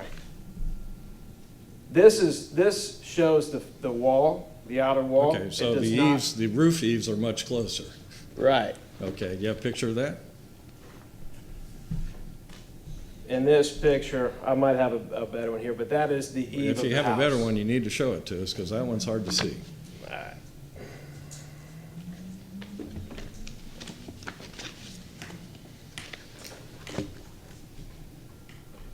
Okay. That's a real good one. So that shows the eaves right on top of each other. Okay. I'm not So- sure what the point is that you're making. Go ahead. Okay, so if we were to meet our 10-foot setback, or our 10-foot building separation requirement, and the 3-foot setback, I haven't done this math. Can I but- stop you for a second? Yes, sir. Isn't the building eve-to-eve setback 5 feet? I keep hearing 10. I'm not sure why. It's 5 feet, isn't it? Towanda Anthony Land Development is based on the zoning district in their RS 100. So zoning that goes to district. 10 feet. Correct. Okay, all right, thank you. And the allowable size of the accessory building in RS 100 goes to what? It's 15% of the minimum lot size, so I believe they can go up to about 1,500 square feet. 1,500 feet, okay. If they were to move the building and meet all the setbacks. Well, I don't know, I'm not proposing that they do that, I'm just saying that it seems like the decisions that we're hearing, the testimony is based on a decision of cost and cost only. That's all I've heard tonight. I can revisit this with, and put accurate measurements there, but when I quickly do it here, I don't think you're gonna get anywhere near that square footage. Well, I'm not proposing you make it bigger, I'm just saying the law allows for it to be bigger. Right, I don't Okay. even think we'll be able to make that size. Okay, well, you don't think you can make the existing size? Correct, correct. I believe we would end up with a smaller structure if we maintained a 3 feet setback and then also the 10-foot building separation.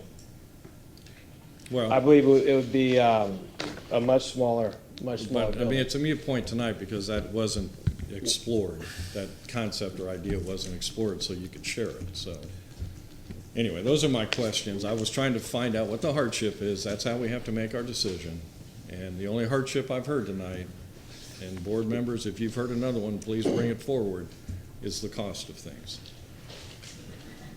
All right, so I have some follow-up questions on that. Can you slide, I see the floor plan there, the site plan, can you slide that up so that we can see the site plan again? All right, you mentioned you mentioned some pool equipment.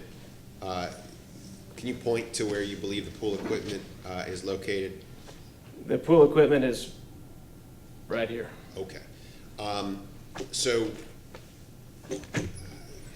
moving this structure further to the north would require the moving of the pool equipment, and it would also require changing the footprint of this home to move it closer to the north neighbor, which we've heard testimony tonight would be objectionable to the north, the neighbor to the north. Is that correct? That is correct. Okay. And so typically when we refer to that, we call it a practical difficulty when you've got existing structures or existing things on the site that are impacted by how you might move things. But the neighbor to the east, the one on the side that's being most impacted, we have a letter in here. They're not objectionable to you doing what you proposed. That is correct. Okay.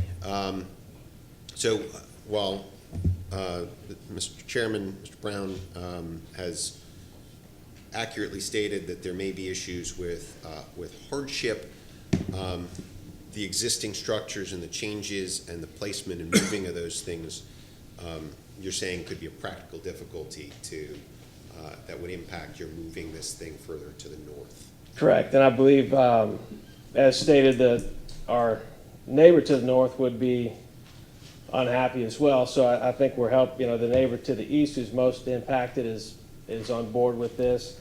I believe if the neighbor to the north, hearing this suggestion, might object to that and maybe be in favor now of what we are proposing to do. But, the hardship is my client purchased this home. They see this space, thought they'd be able to utilize it, and they realized that another part I didn't mention, the ceiling in this space now is 7 feet 8 inches. So if we were to bring the slab up, now we've got a 6 foot, let me see. We have 6'8" now. So if we were to bring the slab up, we would be 6 feet or less. Is that correct? No. If we modify the slab, we'd be at 6'8". Okay, so we've got 7 and some change, and we would be, if we were to bring it up, we'd be around 6'8". So we're trying to maintain a minimum 8-foot ceiling. Any other questions? All right, based on the questions and answers, you have 5 minutes for rebuttal. I just want to reiterate that we have no intention of changing the use of this structure. We have no intention of changing the footprint or increasing the square footage of this structure. Truth be told, if my client wanted to use this as a rental, he could do it right now. These enhancements are not going to change his use. It's a young family, and they just would like to be able to enjoy their pool a little more and enjoy the space that they have. I'm finished. Okay, thank you very much. Thank you. I'll close the public hearing without objection. Board, what's your pleasure on a motion or discussion?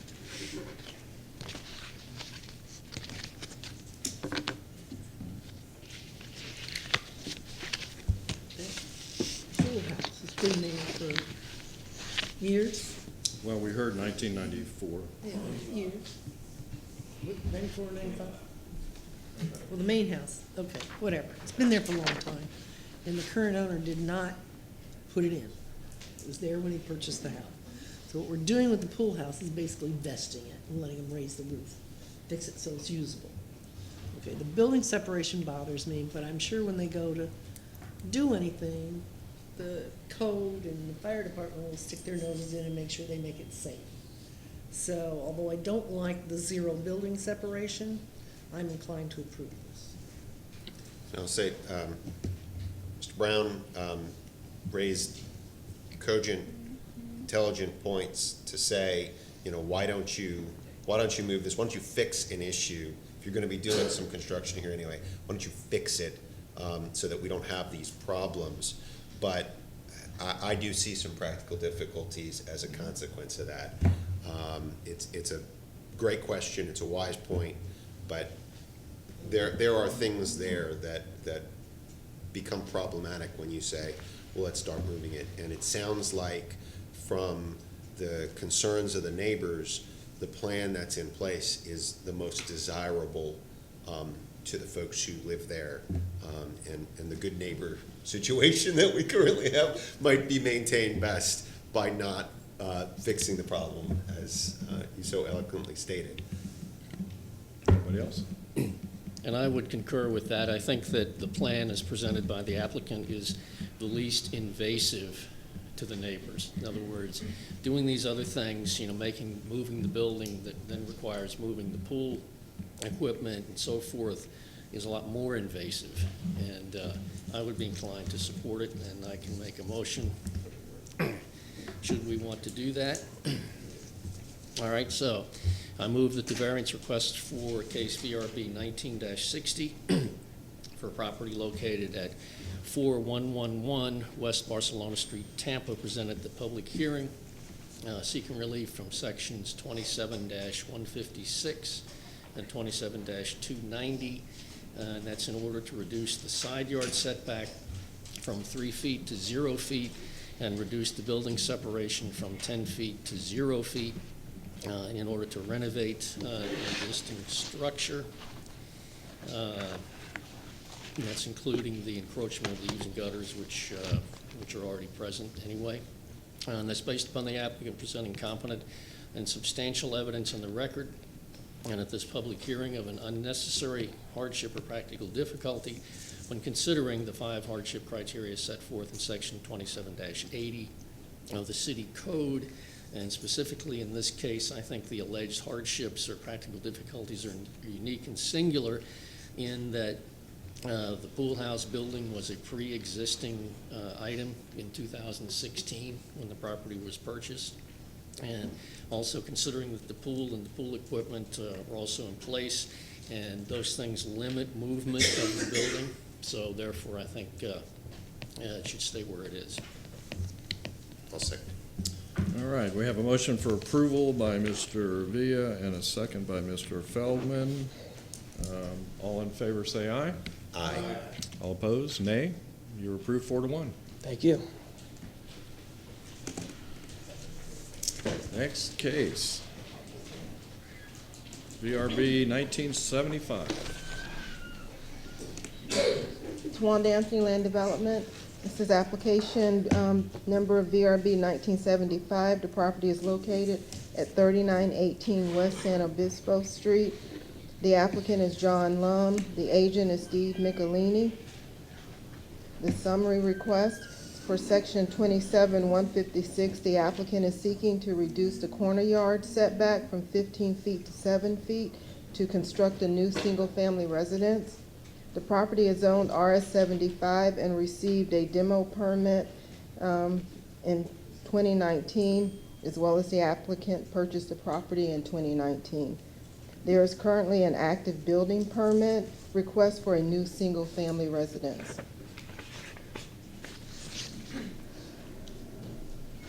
Here's the aerial of the property. West San Obispo Street, and here's the subject property. There's a view facing the front. Here's a view facing the corner. And here's another corner view where you can also see some of the rear yard and at a dead end.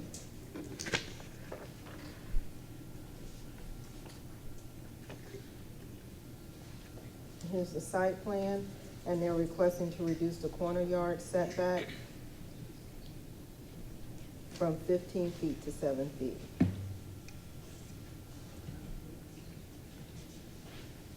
Well, as you can see, the interior corner is already 7, and they're just requesting to reduce the corner setback to 7 as well.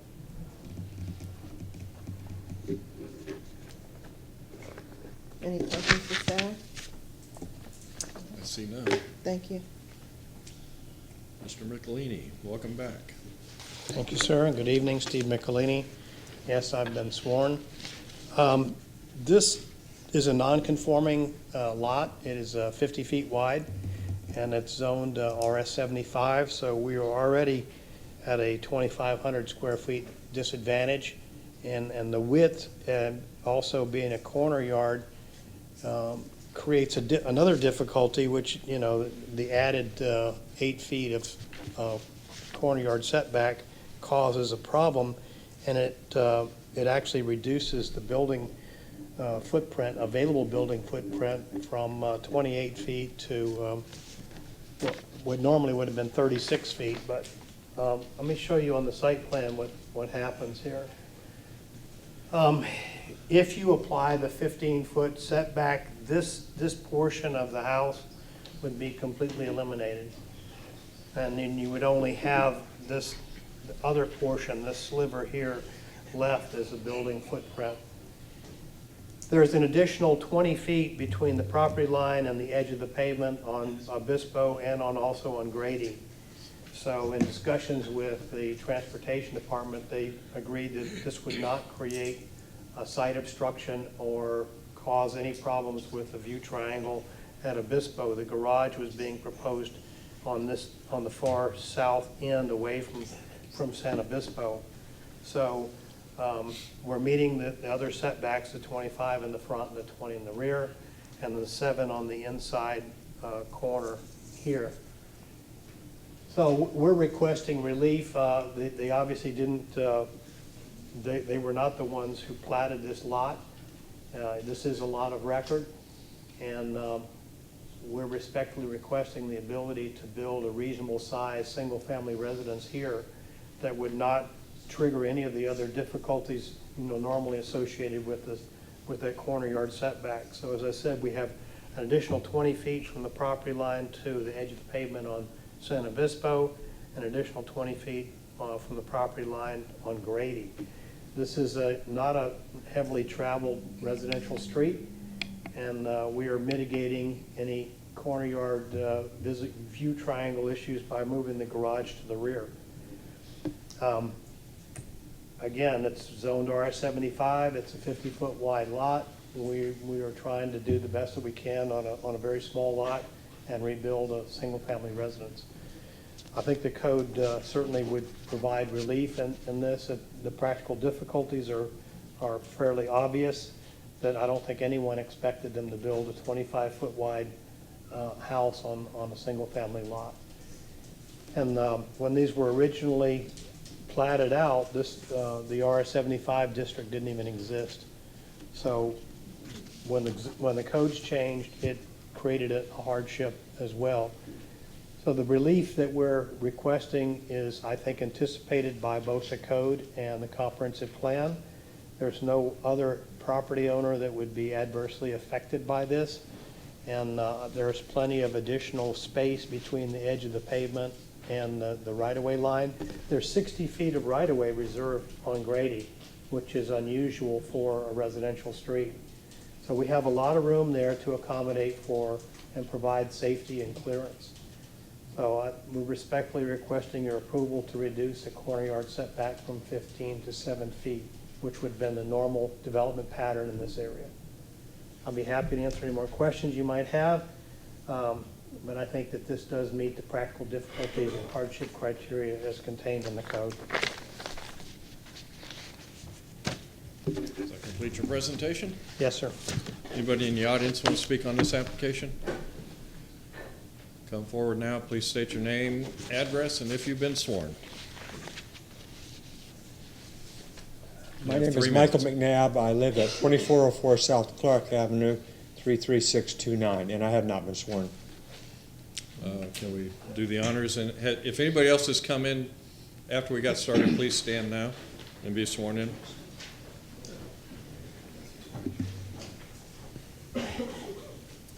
Do you swear or affirm that the testimony you give this evening will be the truth, the whole truth, and nothing but the truth? You may have a seat. Thank you. Thank you. I'm here representing Palmacia West Neighborhood Association. I'm the president this year of the association where this property is located. I'm also a resident about one street away. And surprisingly enough, I'm here to ask you to support this variance. That's not always the case, but I've met with the neighbors on Grady and San Obispo and listened to their concerns, and their concerns really have to do with tree removal, debris during construction and noise, and really just the normal things that go on when a new house is being built, parking and things like that.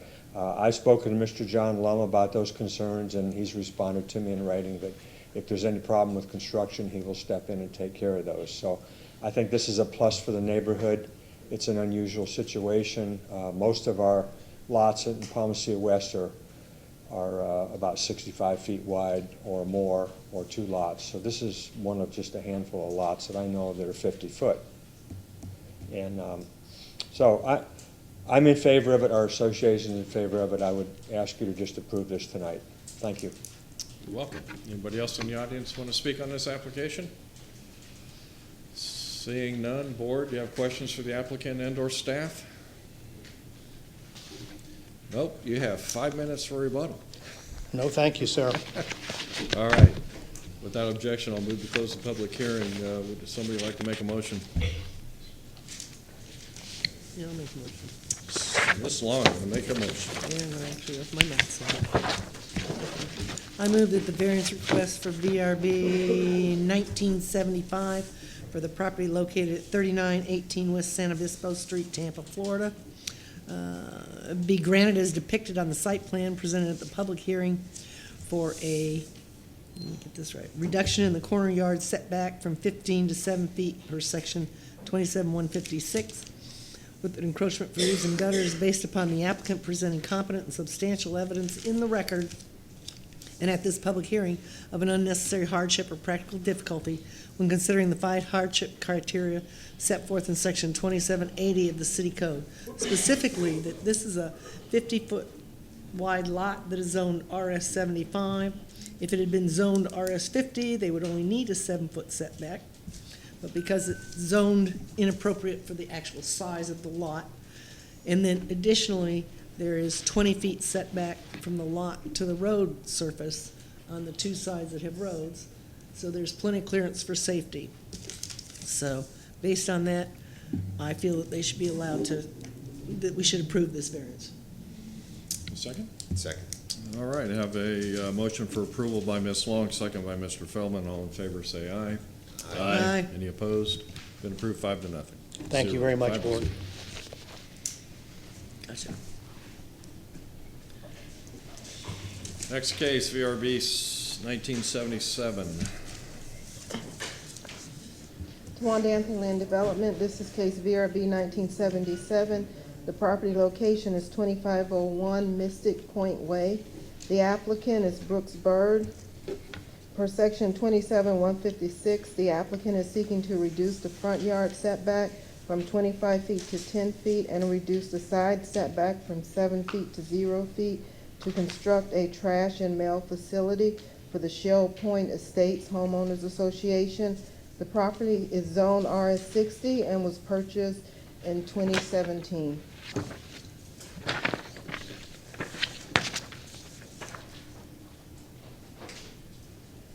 Here's the aerial of the site. Here's the subject property in question.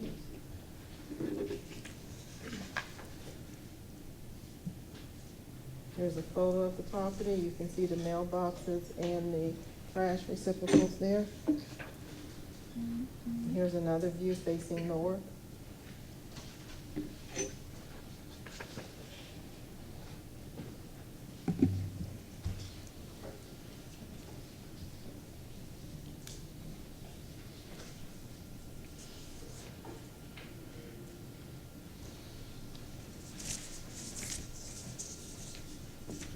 I apologize, that is not the correct site plan.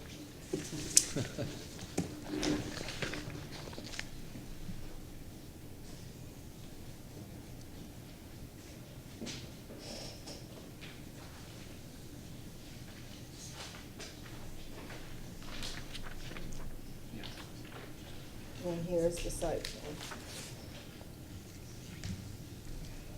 And this is the request here.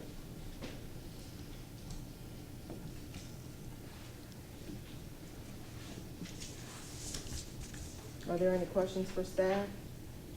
The homeowners association owns this area, and they're basically just requesting to have some type of enclosure for their trash containers. So from a zoning standpoint, this is an accessory building, or? Towanda Anthony Land Development, it's coming before us as a primary structure. They're meeting primary structure setbacks. That's the request before us today. Yeah, okay.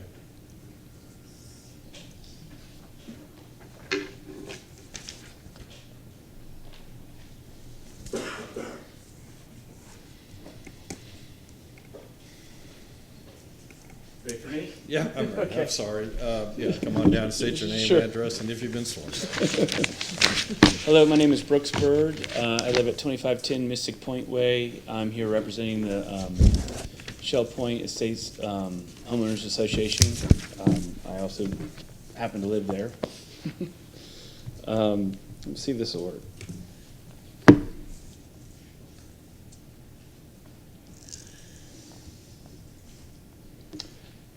Just some quick background of the area in question.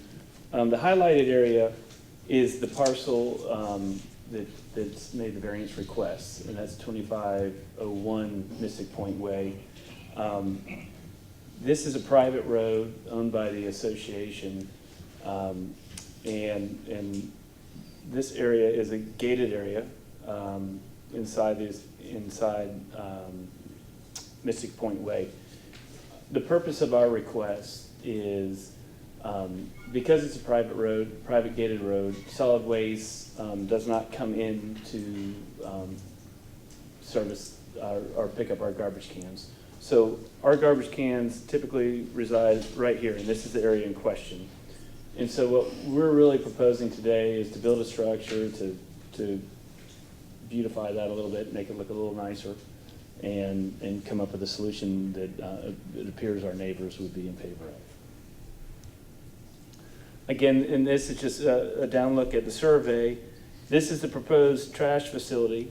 I guess I should point out, in '07, we, along with our neighbor, vacated Gordon Street. This is a part of Gordon Street that was vacated.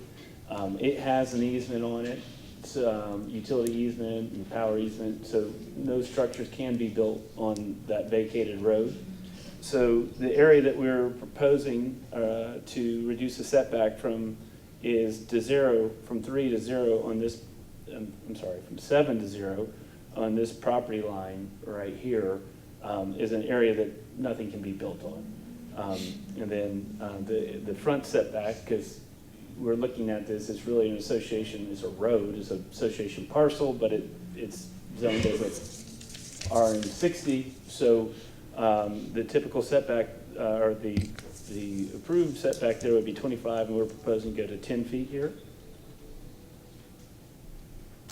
And then there's some elevations of the facility that we're proposing to do. This would be the north elevation facing Shell Point. This would be facing back towards our homeowners, which would be Mystic Point, the south elevation. And then we have the east elevation, which would be facing our neighbor, Adam Diaski, which is here in the audience. And then what we're proposing to do is have a door that would go up on trash days, and we would pull the trash cans out. There would be a 4-foot apron to pull the trash cans out so that solid waste could pick up the trash cans, and then we'd put them back inside during the remainder of the week. Here's just kind of a down view. We're also proposing to incorporate mailboxes in here and internal workings of the trash facility. This is our parcel. So really, and I think that Towanda put something up earlier, but this is kind of the existing condition right now. And really what we're just trying to do is kind of improve that condition. And in order to do that, it's a unique situation where this is really a HOA parcel that was intended for a road, but we have to look at it as a primary structure in the sense that, you know, it's not ancillary. That concludes my presentation, but I'm happy to take any questions. Okay, is there anybody in the audience that would like to speak on this application? Please come forward, state your name, address, and if you've been sworn. You have 3 minutes. John C. Miyake. I've already been sworn in just immediately previous. I live at 2508 Mystic Point Way, so I'm also part of this subdivision.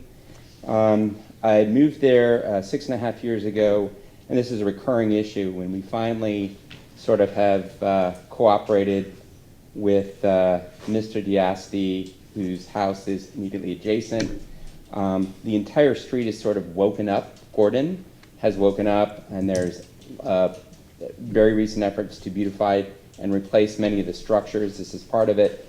One of the recurring nuisances here is not just animals. The mailboxes have been constantly vandalized. Over the years, they've been replaced, and this will be a secure structure. It will have power, and it will be nothing but beautifying the street and the neighborhood, but also kind of safety for the mail, as also well as the kind of unsightly receptacles, which are just sort of there and sort of bounced about during the day. And that's all. Thank you. Thank you. Is there anybody else in the audience that would like to speak?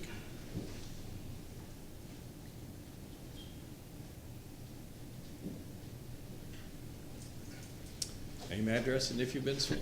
Yes, Adam Diasti, 2500 West Shelpone Road. I'm actually the neighbor on the side. I probably would be benefiting from it. There's a lot, like the trash day is a mess in front of the whole neighborhood. This would actually organize it and make it more acceptable for everybody. Does that complete your Yes. 3 minutes? Did I can see in I the can plan, go on and on. Did I see in the plan that you're also using this building? Did I see in the plan yes. that you're going to be using it? Yes, we basically, we're gonna try to put all the trash in the same building. And this way, instead of having probably 8 or 10 pens right now outside, we can try to squeeze them all within that building. Okay. Thank All you. right, thank you. Anybody else?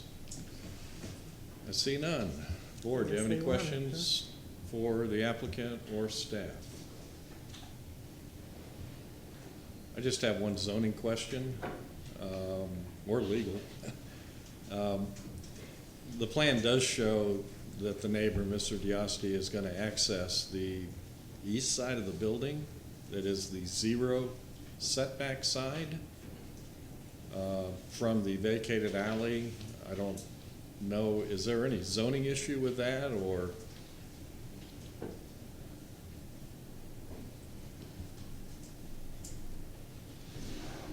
Does zoning allow access on the 0 side for whatever the use is?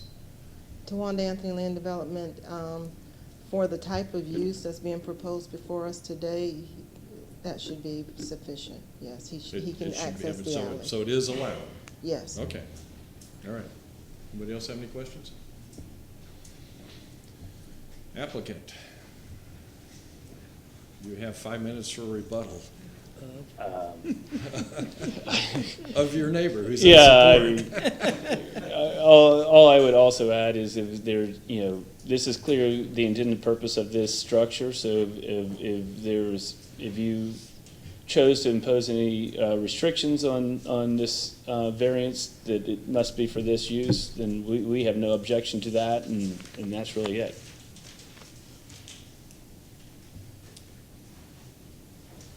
Okay, I'll move to, without objection, to close the public hearing. Board, would you like to make a motion? I'll go ahead and make a motion, because this is exactly the kind of unique scenario that variances were created to deal with. So I move that variance request for case VRB 19-77 for property located at 2501 Mystic Point Way be granted as depicted on the site plan presented at the public hearing, to reduce the front yard setback from 25 feet to 10 feet and a side yard setback from 7 feet to 0 feet to construct a trash and mail facility for the Shell Point Estates Homeowners Association with the encroachment of eaves and gutters. Based upon the applicant presenting competent and substantial evidence in the record and at this public hearing of an unnecessary hardship or practical difficulty when considering the 5 hardship criteria set forth in section 27-80 of the city code, specifically that this is an extremely atypical situation, that the existing property is a road, and that the structure is being built at the side of the road to contain trash and mail for an association and a neighbor, and that this is a beautification project for this association. And I'd like to add to that, it's extremely well done. So we have a motion for approval by Mr. Feldman, a second by Mr. Pastor. All in favor say aye. Aye. Any opposed? Been approved 5-0. Do we want to take a short recess or want to keep going? We'll take a short recess. Okay. They want to